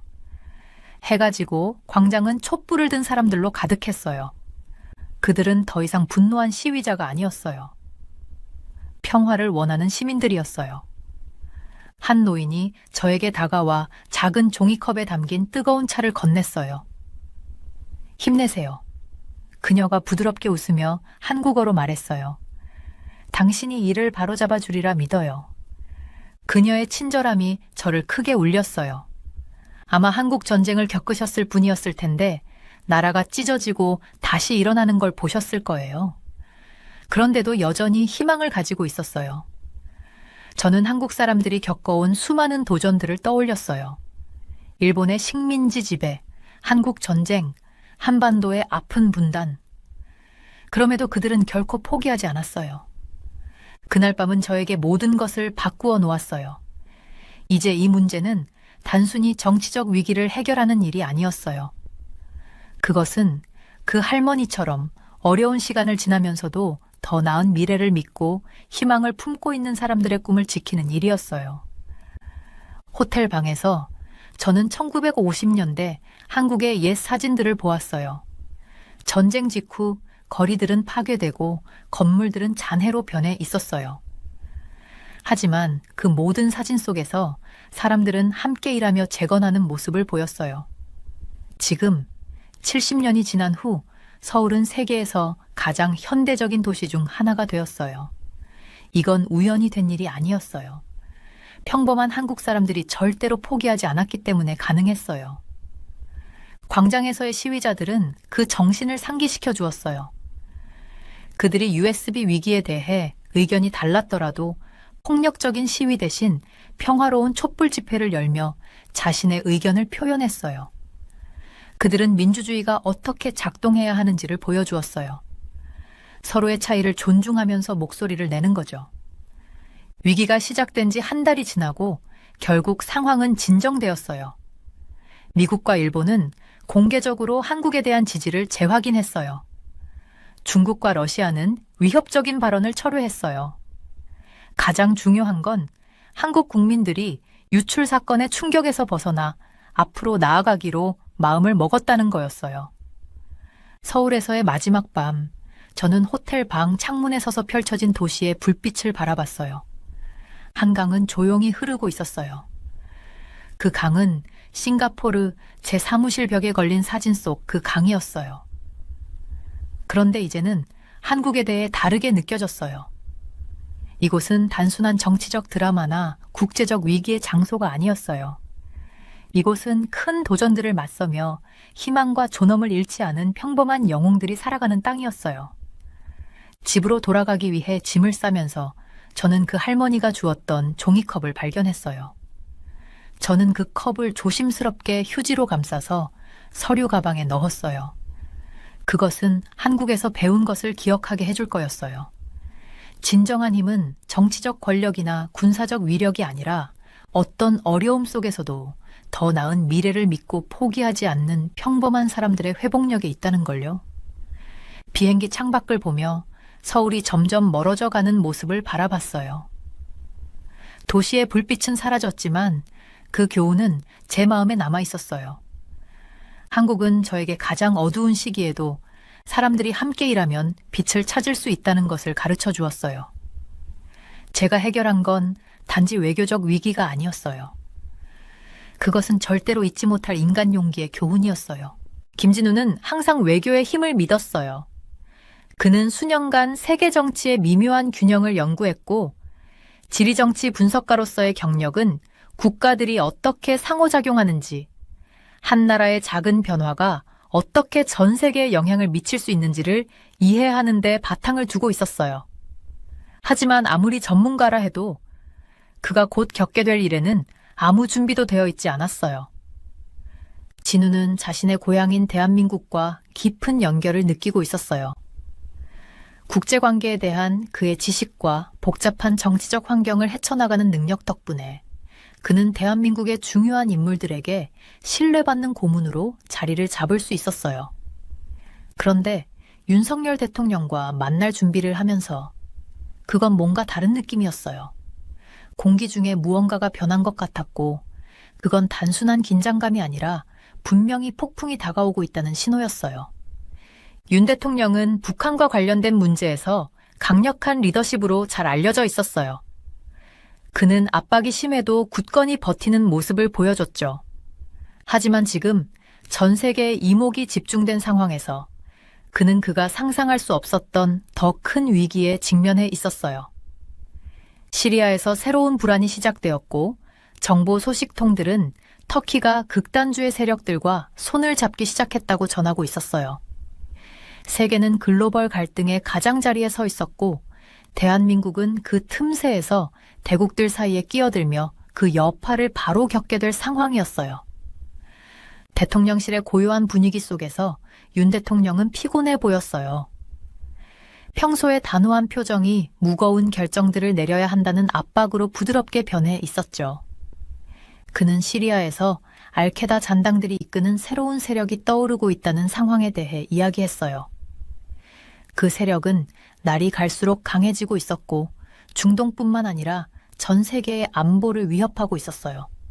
그것만으로도 충분히 걱정할 일인데 터키가 이 극단주의 세력들과 더 깊은 관계를 맺을 가능성까지 생겼어요. 게다가 이미 내적인 문제로 바쁜 미국은 자신들의 우선순위를 맞추는데 어려움을 겪고 있었어요. 진우 씨는 권력의 미묘한 균형을 잘 이해하고 있지, 그렇지? 윤 대통령이 낮고 단단한 목소리로 말했어요. 하지만 지금 여기에는 누구도 알지 못하는 더 큰 일이 있어. 국제사회, 특히 미국의 압박이 심해지고 있고 우리의 주권이 의문시되고 있어. 진우는 의자에 몸을 기대고 대통령의 말을 주에 깊게 들었어요. 그는 중요한 회의에 자주 참석해본 경험이 있어서 상황이 심각하다는 걸 금방 느꼈어요. 윤 대통령이 선언한 비상사태는 전례 없는 일이었지만 그만한 이유가 있다는 건 분명했어요. 세계는 순간순간 더 불안정해지고 있었고 윤 대통령은 이 혼란을 헤쳐나갈 수 있는 사람을 필요로 하고 있었어요. 저 혼자서 하는 일이 아니에요. 진우가 말했어요. 그 말은 자신도 확신이 없었지만 대통령에게 조금이라도 위로가 되고자 했어요. 두 사람 사이에는 불확실성의 무게가 두껍게 깔려 있었어요. 알고 있어. 윤 대통령이 조용히 대답했어요. 그런데 문제는 우리가 모든 것을 잃기 전에 얼마나 더 나아갈 수 있냐는 거야. 진우는 대답하지 못했어요. 그의 일은 결정을 내리는 게 아니라 상황을 분석하고 그 안에서 벌어지고 있는 역학을 이해하며 조언을 주는 일이었어요. 하지만 이번만큼은 달랐어요. 상황이 너무 중대했어요. 앞으로 며칠 동안 내려질 결정들이 대한민국과 전 세계에 큰 영향을 미칠 수 있었어요. 진우는 자신이 상상도 못한 훨씬 더 큰 일의 한복판에 서 있다는 걸 깨달았고 이제는 되돌릴 수 없는 지점에 와 있다는 걸 알았어요. 회의를 마친 후 대통령의 말이 머릿속에서 무겁게 남아 있었어요. 폭풍 전의 고요함은 이제 더 위험한 무언가로 변했어요. 그리고 진우는 그 어떤 일이 일어나더라도 자신이 그 중심에 있을 거라는 걸 알고 있었어요. 윤 대통령의 비상사태 이후 몇 주는 긴장감이 감돌았어요. 세상이 숨을 죽이고 무언가 터지기를 기다리고 있는 듯한 느낌이었죠. 언론은 끊임없이 보도를 쏟아냈고 비판은 사방에서 쏟아졌어요. 한국에서는 대통령의 조치가 국가 안보를 위한 필수적인 조치라고 주장하는 사람들이 있었지만 서구 국가들, 특히 미국에서는 그를 권위주의자로 낙인 찍고 있었어요. 미국은 이미 내부적인 문제로 어려움을 겪고 있었고 한국의 갑작스러운 변화에 불안해하고 있었죠. 윤 대통령의 결정이 더 큰 글로벌 위기를 일으킬 수 있다는 소문도 돌았어요. 저는 이런 압박을 이전에도 느껴본 적이 있지만 이렇게 큰 규모는 처음이었어요. 지리정치 분석가로서 저는 항상 그 이면의 힘의 역학을 읽어내는데 익숙했어요. 하지만 지금은 그 한가운데 있었고 예상보다 더 깊숙이 연관되어 있었어요. 제 임무는 더 이상 단순히 상황을 지켜보는 것이 아니었어요. 저는 이제 우리나라를 지키면서도 동맹국들과의 관계를 유지하는 그 미세한 선을 관리하고 있었죠. 그건 정말 균형을 맞추는 일이었고 제가 내리는 모든 결정이 그 균형을 흔들 수 있다는 압박감이 느껴졌어요. 대부분의 날은 서울과 워싱턴을 오가며 중요한 회의에 참석하고 상황이 더 이상 통제되지 않도록 막으려고 애썼어요. 매 대화는 새로운 질문을 던졌죠. 다음에는 무슨 일이 벌어질까? 한국은 고립될까? 아니면 동맹을 지킬 방법이 있을까? 어느 날 밤늦게 제 사무실에서 최신 보고서를 살펴보며 점점 더 불안한 기분을 느꼈어요. 시리아에서 전해지는 소식은 심각했어요. 예상보다 훨씬 더 위험한 새로운 세력이 등장했어요. 이제 이것은 중동 문제만이 아니었어요. 힘의 역학이 급격히 변하고 있었고 우리는 그 가운데 끼어 있었어요. 터키는 쿠르드들과의 관계가 커지면서 예측 불가능한 카드로 떠오르고 있었고 알케다 잔재들의 영향력이 커지고 있었죠. 우리가 필요로 하는 마지막 것이라면 바로 이런 혼란스러운 상황이었어요. 미국이 이 문제로부터 신경을 쓰느라 한국을 지원하지 못하게 되는 상황을 피해야 했죠. 저는 의자에 몸을 기댄 채 관자놀이를 문질렀어요. 이건 정말 신중하게 다뤄야 할 일이었어요. 미국은 이미 내부 문제로 많은 자원을 소모하고 있었고, 만약 그들이 아시아에서 발을 빼면 한국은 위험한 상황에 처할 수 있었어요. 그때 전화가 울렸어요. 화면에 나타난 번호는 낯선 번호였지만 직감적으로 이 전화를 받아야 할 것 같았어요. 진우야. 전화 너머에서 들려온 목소리는 오래된 친구였어요. 제가 국정원에 있을 때 알게 된 친구였고 몇 년 전에 미국 CIA에 합류했죠. 몇 달 동안 연락이 없었는데 갑자기 전화가 온 거였어요. 잘 들어. 너는 알아야 해. 백악관에서 정책을 크게 바꾸려는 세력이 커지고 있어. 그들은 한국을 동맹국들로부터 고립시키려고 하고 만약 그게 현실이 되면 너는 혼자 남게 될 거야. 심장이 빠르게 뛰기 시작했어요. 혼자? 그게 말이 되지 않았어요. 한국은 수십 년 동안 미국의 중요한 동맹국이었잖아요. 뭔가 변했을 리가 없었어요. 무슨 말이야? 목소리가 떨리지 않게 하려고 애썼어요. 그들은 윤 대통령의 행동이 지역을 불안정하게 만든다고 주장하고 있어. 그 친구는 계속 말했어요. 이 말이 점점 더 커지고 있어. 미국이 한국에 더 많은 압박을 가할수록 한국은 점점 고립될 거야. 만약 그들이 정책을 바꾸면 한국은 추운 겨울을 맞게 될 거야. 그의 말이 가슴에 꽂혔어요. 상황은 이미 위태로웠지만 이건 완전히 게임 체인저였어요. 만약 미국이 한국을 버리면 우리는 더 이상 의지할 동맹이 없을 거예요. 세상은 이미 지켜보고 있었고 작은 실수라도 우리는 고립되고 취약해질 수 있었어요. 준비해둬야 해, 진우야. 그 친구는 낮은 목소리로 말했어요. 다음 몇 주가 모든 걸 바꿀 수도 있어. 내가 미리 알려주는 거야. 전화선이 잠시 정적에 휩싸였고 저는 핸드폰을 쥔 채 그가 말한 내용을 생각하고 있었어요. 머리가 복잡하게 돌아갔어요. 우리가 할 수 있는 일은 무엇일까? 그 압박에 맞서 싸울 수 있을까? 만약 미국이 등을 돌린다면 한국은 어떻게 될까? 전화를 끊고 나서 여전히 충격을 받은 채로 앉아 있었어요. 제가 알던 세계가 전혀 예상하지 못한 방향으로 바뀌고 있었어요. 이제 단순히 시리아 문제가 아니었어요. 우리나라의 생존이 걸린 문제였죠. 다음 날 다시 윤 대통령을 만났어요. 그날 회의실의 분위기는 전보다 더 무겁고 긴장감이 돌았어요.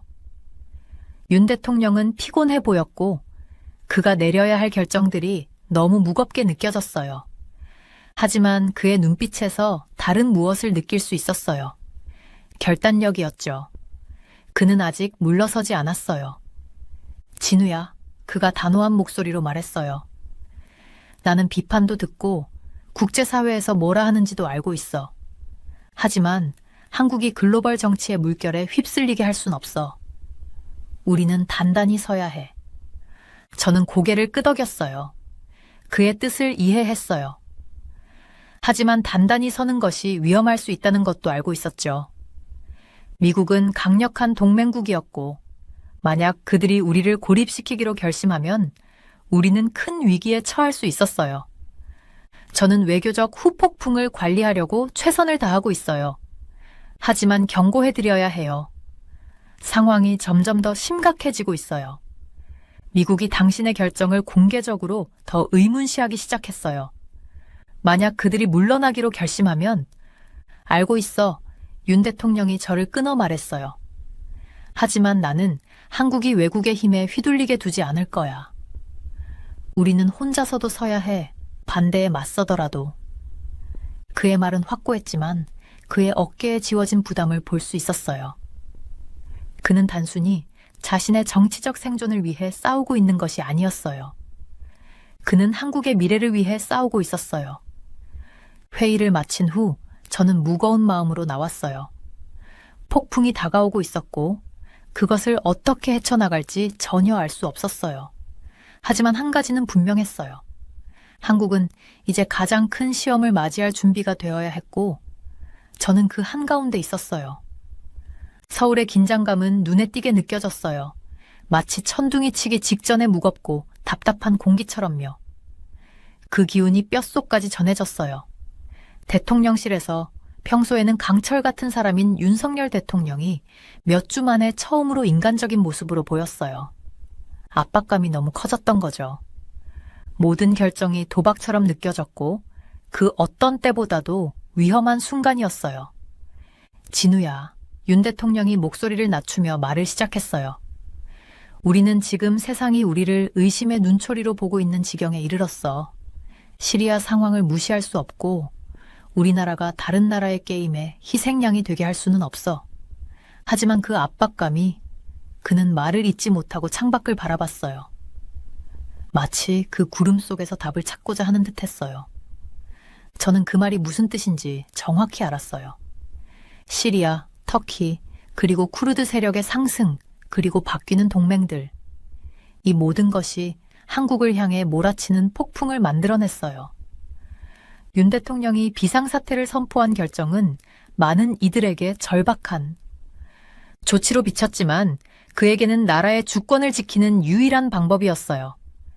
하지만 그로 인해 우리는 고립되었고 더 이상 신뢰할 수 있는 파트너로 보이지 않았어요. 특히 가장 가까운 동맹국인 미국에게는 잠재적 위협으로 비춰졌어요. 세상은 지금 우리가 무엇을 잃을 수 있는지 이해하지 못해 윤 대통령이 말을 이어갔어요. 우리가 확고히 서지 않으면 모든 걸 잃을 위험이 있어. 야다다! 저는 그 말을 들으며 고개를 끄덕였어요. 이제 결단을 내려야 할 순간이 온 거였어요. 이 결정이 한국의 미래뿐만 아니라 이 지역의 힘의 균형을 바꿀 수 있는 중요한 순간이었어요. 대통령님, 결단을 내리셔야 합니다. 제가 말했어요. 머릿속에서 혼란스러운 생각들이 넘쳐나지만 목소리는 차분하게 나왔어요. 세상이 지켜보고 있습니다.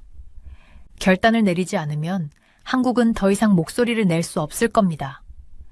우리는 이 글로벌 체스 게임에서 단지 구경꾼이 되어버릴 거예요. 윤 대통령이 대답하기도 전에 문이 열리고 한 명의 전달자가 급히 들어왔어요. 그는 빨간 봉인으로 된 외교 전보를 들고 있었어요. 방 안은 조용해졌고 전보 내용이 읽혀졌어요. 그것은 워싱턴에서 온 공식 경고였어요. 만약 한국이 비상사태를 철회하지 않으면 심각한 결과를 초래할 것이라는 내용이었어요. 윤 대통령이 전보를 읽으며 얼굴이 굳어졌어요.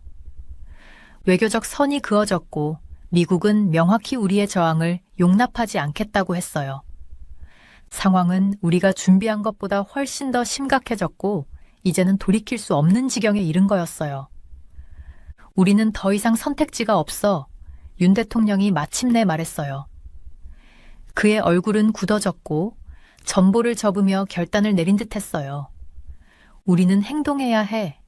저는 그 말을 듣고 깊게 숨을 쉬었어요. 그의 결정은 이 지역에 큰 충격을 줄 것이었고 그 결과는 아직 알 수 없었어요. 한국은 이제 벼랑 끝에 서 있었고 한 걸음만 잘못 내디디면 우리는 낭떠러지로 떨어질 수도 있었어요. 대통령실을 나서며 저는 이상한 두려움과 책임감을 동시에 느꼈어요. 이제 몇 시간, 아니 몇 분만 지나도 모든 것이 결정될 거였어요. 폭풍은 이제 단순한 위협이 아니라 우리 앞에 다가온 현실이었어요. 그 후 며칠 동안 국제사회의 반응은 빠르고 무자비했어요. 미국과 그 동맹국들, 심지어 한국 내 일부 세력들도 윤 대통령의 결정을 비판하며 그를 권위주의자로 몰고 이미 긴장 상태인 이 지역에서 불안을 가중시키는 세력이라고 비난했어요. 저는 매일 긴장된 회의 속에서 한국의 주권을 지키는 동시에 외교적 채널을 유지하려 애썼어요. 하지만 점점 더 명확해졌어요. 세계 정세가 변하고 있었고 한국은 우리가 예상한 것보다 훨씬 더 큰 사건에 휘말리고 있었어요. 어느 날 저녁 제 사무실에서 최신 정보 보고서를 검토하고 있을 때 전화가 걸려왔어요. 저는 그 전화를 기다리고 있었지만 사실 오지 않기를 바랐어요. 전화기 너머에서 들려오는 목소리는 매우 급박했어요. 진우야, CIA에서 오랜 친구가 말했어요. 너 이 소식 들어야 해. 백악관 내에서 움직임이 있어. 그들은 한국을 고립시키려고 하고 있어. 우리를 완전히 차단하려고 해. 상황이 예상보다 더 빠르게 악화되고 있어. 최악의 상황에 대비해. 저는 갑자기 얼음이 내 몸을 감싸는 듯한 차가운 느낌을 받았어요.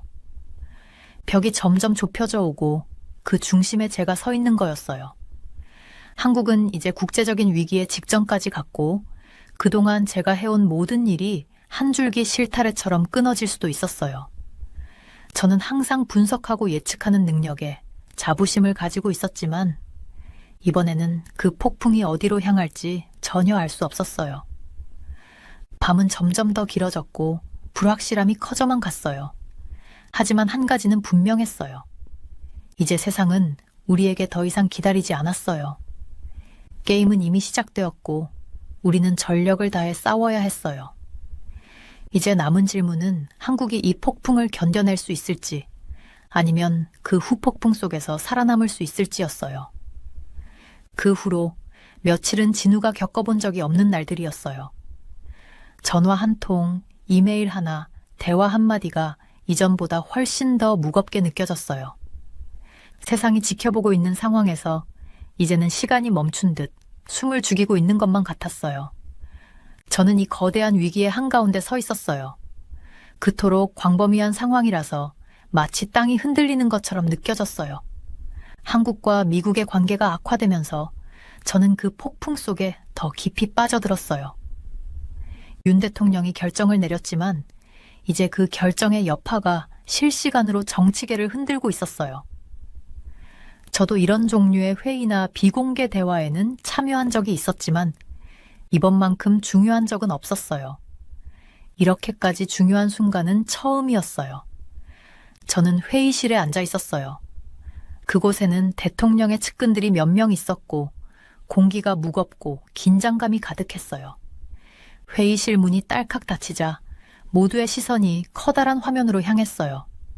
화면에는 시리아 상황이 실시간으로 중계되고 있었어요. 전쟁은 급격히 전개되고 있었어요. 시리아는 기존의 동맹을 끊고 터키와 쿠르드 세력을 지지하기로 공식 발표했어요. 그 여파는 즉각적이었어요. 이제 이 문제는 단순한 중동 문제를 넘어서 전 세계적인 문제가 되었어요. 미국은 긴장 상태였고 군대는 높은 경계 태세를 유지하고 있었어요. 군사적 행동 가능성에 대한 소문도 이미 떠돌고 있었어요. 저는 몸을 앞으로 기울이며 침착하려 애썼어요. 머릿속은 이미 여러 가지 상황을 빠르게 돌려보며 생각하고 있었어요. 이제 이 문제는 더 이상 한국만의 일이 아니었어요. 국제 질서를 송두리째 흔들 수 있는 도미노 효과가 일어나고 있었어요. 한국은 이미 윤 대통령의 비상사태 선언으로 고립된 상태였고 지금은 두 초강대국 사이에서 매우 위험한 위치에 놓여 있었어요. 미국은 한국의 위기 개입을 점점 더 꺼리고 있었고 중국은 긴장이 고조되면 가만히 있지 않겠다고 분명히 경고했어요. 우리는 결정을 내려야 해. 진우. 윤 대통령의 목소리가 제 생각을 가르며 들려왔어요. 그의 얼굴은 창백했고 평소의 냉정한 표정은 사라지고 깊은 걱정이 담긴 모습이었어요. 세상이 우리를 보고 있어. 우리가 움직이지 않으면 국제사회에서 우리의 입지가 사라질 거야. 저는 고개를 끄덕였어요. 그 말이 얼마나 무겁고 중요한지 몸으로 느껴졌어요. 윤 대통령은 몇 주 동안 압박을 받아왔지만 이제 다가오는 몇 시간 안에 내려야 할 결정이 모든 걸 바꿀 수 있었어요. 비상사태 덕분에 한국은 서구와 충돌 직전의 상태였고, 시리아가 기존의 동맹을 떠난 지금, 미국은 한국의 독립적인 입장을 용납할 가능성이 더 낮아졌어요. 우리는 대응해야 합니다. 제가 목소리를 가다듬으며 말했어요. 우리 입장이 불안정하지만 지금 물러나면 남은 협상력마저 잃을 위험이 있어요. 윤 대통령은 잠시 저를 쳐다보았어요. 그의 시선은 예리했고 뭔가를 찾고 있는 듯 했어요. 그의 얼굴에는 피로와 긴장이 섞여 있었어요. 그는 이 상황이 얼마나 위험한지 잘 알고 있었어요. 하지만 그 눈빛에서 저는 결단력을 읽을 수 있었어요. 그는 쉽게 물러서지 않을 사람이었어요. 알아. 그가 낮은 목소리로 말했어요. 그런데 우리가 잘못된 선택을 하면 상황이 더 악화될 수도 있잖아. 저는 간단한 답을 줄 수 없었어요. 그런 답은 없었어요. 우리는 명확한 규칙도 없이 그야말로 모든 것이 걸린 게임을 하고 있었어요. 회의실은 조용해졌어요. 텔레비전 방송의 소음만 계속해서 들려왔어요. 이제는 미국의 대응이 중계되고 있었어요. 워싱턴은 강경한 경고를 보냈어요. 한국이 비상조치를 계속하면 외교적, 경제적 제재가 있을 것이라고. 메시지는 명확했어요. 미국은 더 이상의 확장을 용납하지 않겠다고. 회의실 안의 압박감이 점점 더 강해졌어요. 모두가 저에게 방향을 찾기를 바라고 있었어요. 하지만 저도 쉽게 대답할 수 없었어요. 제 머릿속은 CIA에서 온 암호화된 메시지로 가득했어요. 너무 가까이 있어. 지금 당장 빠져나와. 늦기 전에. 그 경고는 저에게 차가운 공포를 안겨줬어요. 하지만 지금은 그 메시지가 무의미하게 느껴졌어요. 선택은 이미 내려졌고 되돌릴 수 없었어요. 그때 문이 열리며 보좌관이 급히 들어왔어요. 대통령의 전화가 울렸고 그의 표정으로 봐서는 상대방이 전하는 말이 심각한 내용임을 알 수 있었어요. 그는 회의실을 조용히 시키라고 손짓하며 전화를 받았어요. 그의 얼굴은 점점 더 굳어갔어요. 몇 분 후 그는 고개를 끄덕이고 전화를 끊었어요. 미국이 우리에게 최후 통첩을 보냈다. 24시간 내로 긴장을 완화하지 않으면 외교적, 군사적 조치를 취하겠다고 했다. 그 말은 회의실 안에 무겁게 퍼졌어요. 공기가 탁해지면서 숨이 막힐 것 같았어요. 모두의 얼굴에 공포가 번졌고 대통령의 다음 행동이 무엇일지 알 수 없었어요. 그가 한국의 이익을 지키기 위해 어느 정도까지 갈 수 있을지가 불확실했어요. 저는 더 이상 침묵할 수 없었어요. 지금 바로 결단을 내려야 해요. 물러나면 우리가 가진 모든 것을 잃을 위험이 있어요. 우리의 주권, 동맹, 지금까지 쌓아온 모든 것들을요. 하지만 만약 앞으로 나아가면 저는 말을 멈췄어요. 그 생각을 끝낼 필요는 없었어요. 리스크가 너무 컸기 때문이었어요. 윤 대통령은 고개를 끄덕이며 저를 바라봤어요. 그의 얼굴엔 결단과 불확실함이 섞여 있었어요. 그럼 우린 선택의 여지가 없어. 행동하자. 회의가 끝나고 저는 회의실 밖으로 나왔어요. 가슴은 뛰고 머릿속은 복잡했어요. 사건은 반복해서 떠올랐고 세상은 곧 변할 거라는 느낌이 들었어요. 그리고 한국은 그 변화의 중심에 서 있었어요. 이 모든 일에서 제 역할은 이제 상상했던 것보다 훨씬 더 중요해졌어요. 사무실로 돌아가는 길, 저는 한 가지는 확실히 알 수 있었어요. 어떤 일이 일어나든 세상은 절대로 예전과 같지 않을 거라는 걸요. 저는 이미 한계를 넘었고 돌아갈 수 없었어요. 소식이 전해지자 방 안은 침묵에 휩싸였어요. 몇 달 동안 쌓여왔던 긴장이 결국 터져버린 거죠. 정부 안에서는 이 소식이 의미하는 바가 무엇인지 모두가 알았어요. 단지 한국만의 문제가 아니라 전 세계적인 전환점을 의미하는 사건이라는 걸요. 저는 브리핑 룸에 앉아서 주요 국제 뉴스가 실시간으로 나오고 있는 큰 화면을 응시하고 있었어요. 뉴스 내용은 분명했어요. 미국은 한국의 비상사태를 공식적으로 비난하면서 그것을 세계 질서에 대한 도전으로 간주한다고 발표했죠. 이제 이건 단순한 외교적 충돌이 아니라 동맹 관계를 재편성하고 정부를 무너뜨릴 수 있는 위기가 된 거였어요. 윤석열 대통령은 이미 결정을 내리셨어요. 이제 그 결정의 결과가 우리 눈앞에서 펼쳐지고 있었죠. 저는 방을 둘러봤어요. 정부 관계자들, 보좌관들, 군사자문들 모두가 결연한 표정을 짓고 있었어요. 하지만 그 밑에는 두려움과 의심이 묻어났죠. 이 상황을 해결할 수 있을까? 만약 우리가 정말로 고립된다면 어떻게 될까? 대통령은 보이지 않았어요. 사실 그럴 줄 알았어요. 대통령은 행동하는 분이시고 이런 상황에서 그냥 기다리지는 않으시니까요.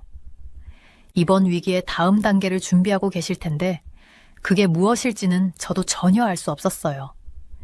그분이 어떤 압박을 받고 계실지 상상할 수밖에 없었죠.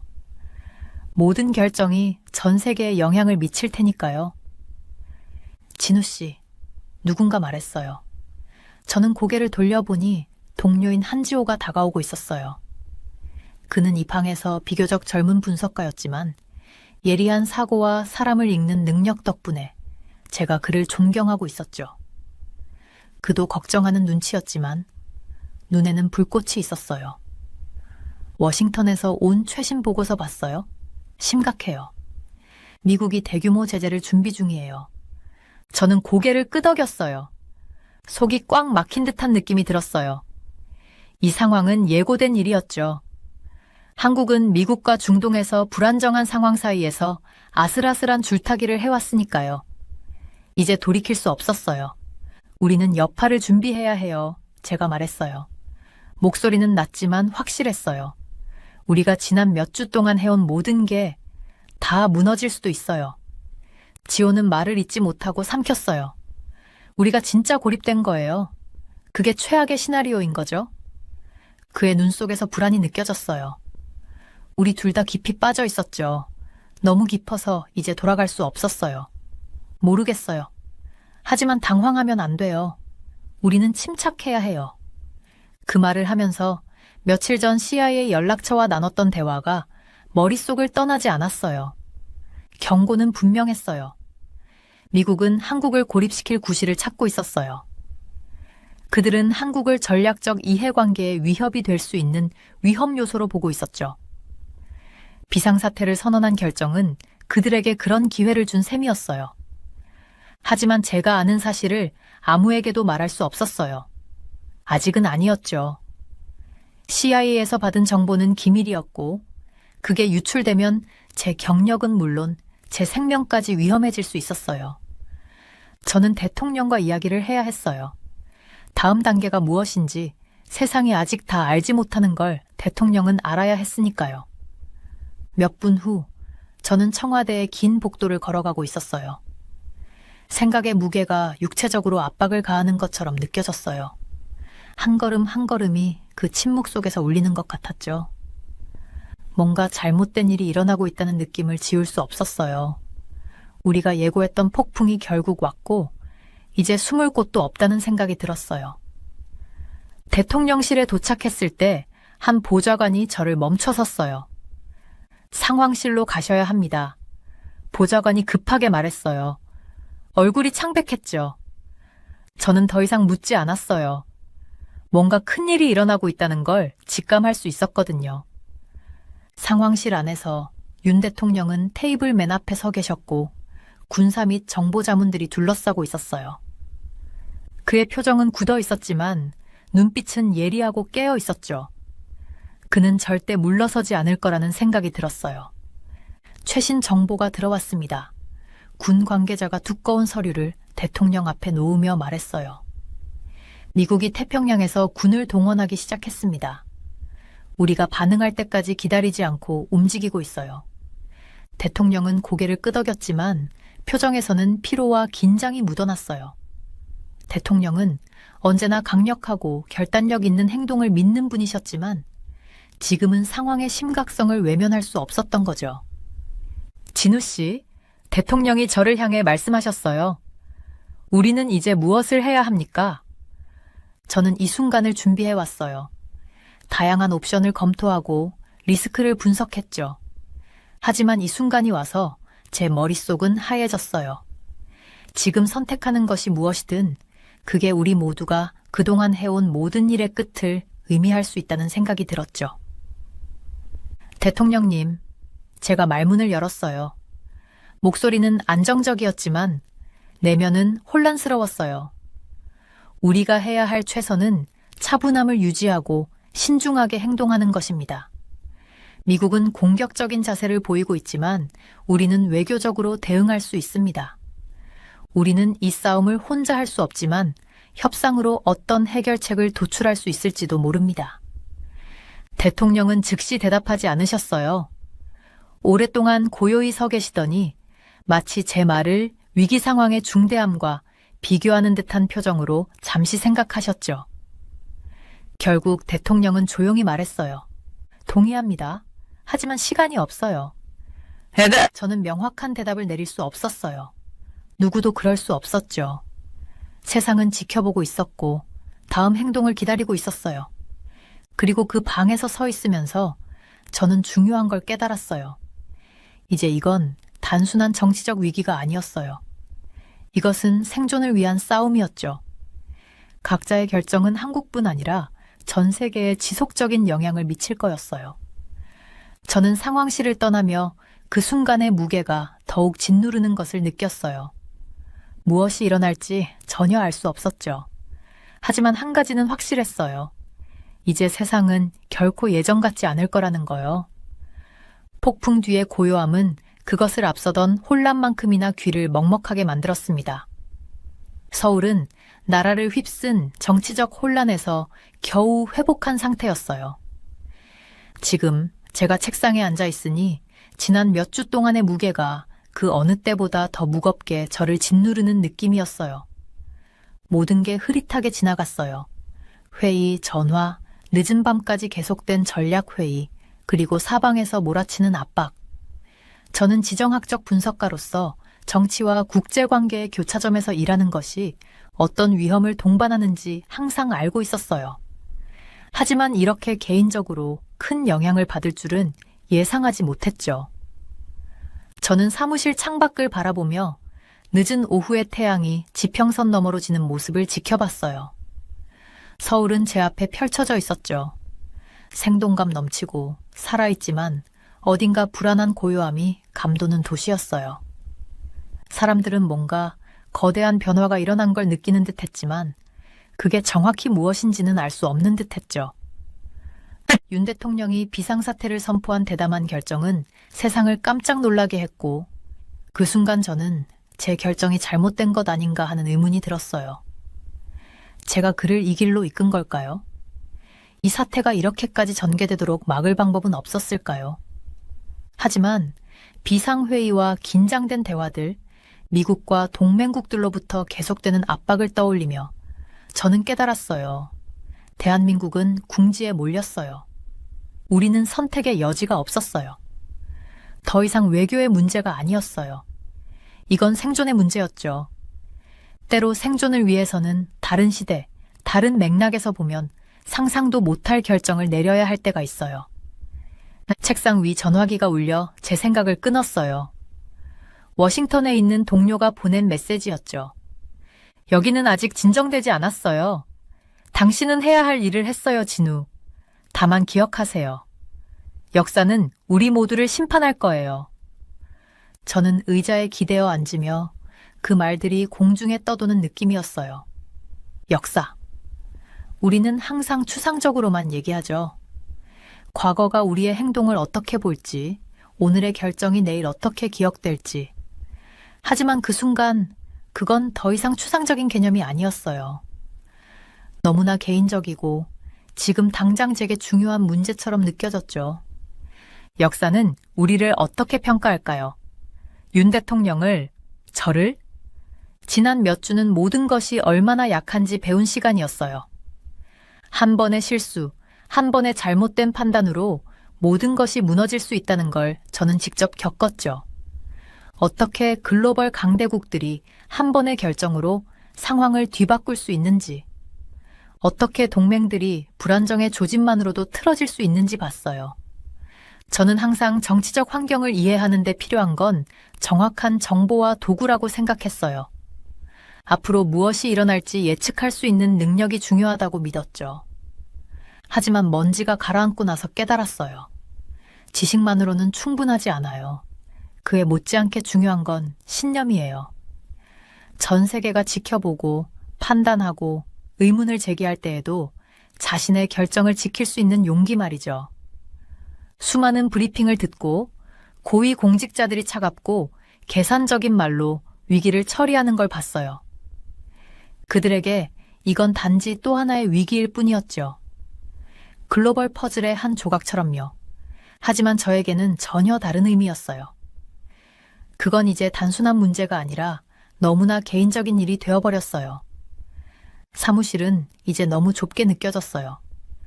저는 공기가 필요했죠. 코트를 챙겨 입고 문을 열고 나갔어요.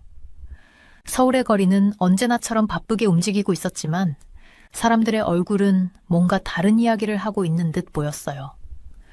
공기 중에 고요한 긴장감이 느껴졌어요. 그동안 눈치채지 못했던 것들이었죠. 사람들 역시 제가 이제 막 깨달은 그 사실을 느끼고 있는 걸까요? 우리가 얼마나 끝자락에 있었는지. 세상은 끝나지 않았어요, 아직은. 하지만 우리는 그 벼랑 끝에 있었고 그동안 제가 해왔던 일들, 제가 믿어왔던 것들이 지금 이 순간 모두 균형을 잃고 있는 느낌이었어요. 저는 거리를 헤매며 생각에 잠겼어요. 하늘은 점점 어두워지고 도시 불빛이 하나씩 켜지며 길게 그림자를 들이우고 있었어요. 언제나 회복력과 생명력의 상징이었던 도시였지만 이번만큼은 그 미래에 대한 깊은 불확실함을 느꼈어요. 저는 작은 카페에 멈춰 서서 안의 따뜻함이 밖의 차가운 공기와 대조를 이루는 것을 느꼈어요. 커피 한 잔을 주문하고 창가에 앉아 주변을 보며 세상이 계속 흘러가는 모습을 지켜봤어요. 사람들은 웃고 이야기하며 일상에 몰두했죠. 하지만 저는 뭔가가 영원히 달라졌다는 느낌을 떨칠 수가 없었어요. 문이 열리고 저는 고개를 들었어요. 익숙한 얼굴이 들어왔어요. 국가정보원에서 함께 일했던 전 동료였죠. 그는 저를 보고 작은 고개를 끄덕이며 다가왔어요. 유령이라도 본 것처럼 보이네요. 그가 말하며 제 맞은편 의자에 앉았어요. 저는 가볍게 웃었어요. 그렇게 말할 수도 있겠네요. 우리는 잠시 침묵을 지켰어요. 서로 말로 다 표현할 수 없는 경험을 했다는 걸 우리는 다 알고 있었죠. 위기는 아직 끝나지 않았지만 즉각적인 위험은 지나갔어요. 이제 결정은 내렸고 결과는 나왔어요. 우리가 할 수 있는 건 세상이 어떻게 적응해 나갈지 지켜보는 것뿐이었죠. 드디어 제가 입을 열었어요. 우리가 제대로 한 건가요? 그는 저를 바라보며 표정이 읽히지 않았어요. 그 순간에는 그랬죠. 하지만 역사가 진정한 심판자가 될 거예요. 저는 그 말의 무게가 제게 온전히 전달되는 걸 느끼며 고개를 끄덕였어요. 역사. 그것은 너무 멀기도 하고 너무 가까운 느낌이었어요. 밤이 깊어가고 외부의 서울은 여전히 계속해서 삶을 이어가고 있었어요. 저는 그 다음 장이 무엇일지 궁금했어요. 저와 세계 모두에게 말이죠. 폭풍은 지나갔지만 그 여파는 계속될 거예요. 그리고 저는 아직도 가장 힘든 시간이 다가올 것 같은 예감을 지울 수 없었어요.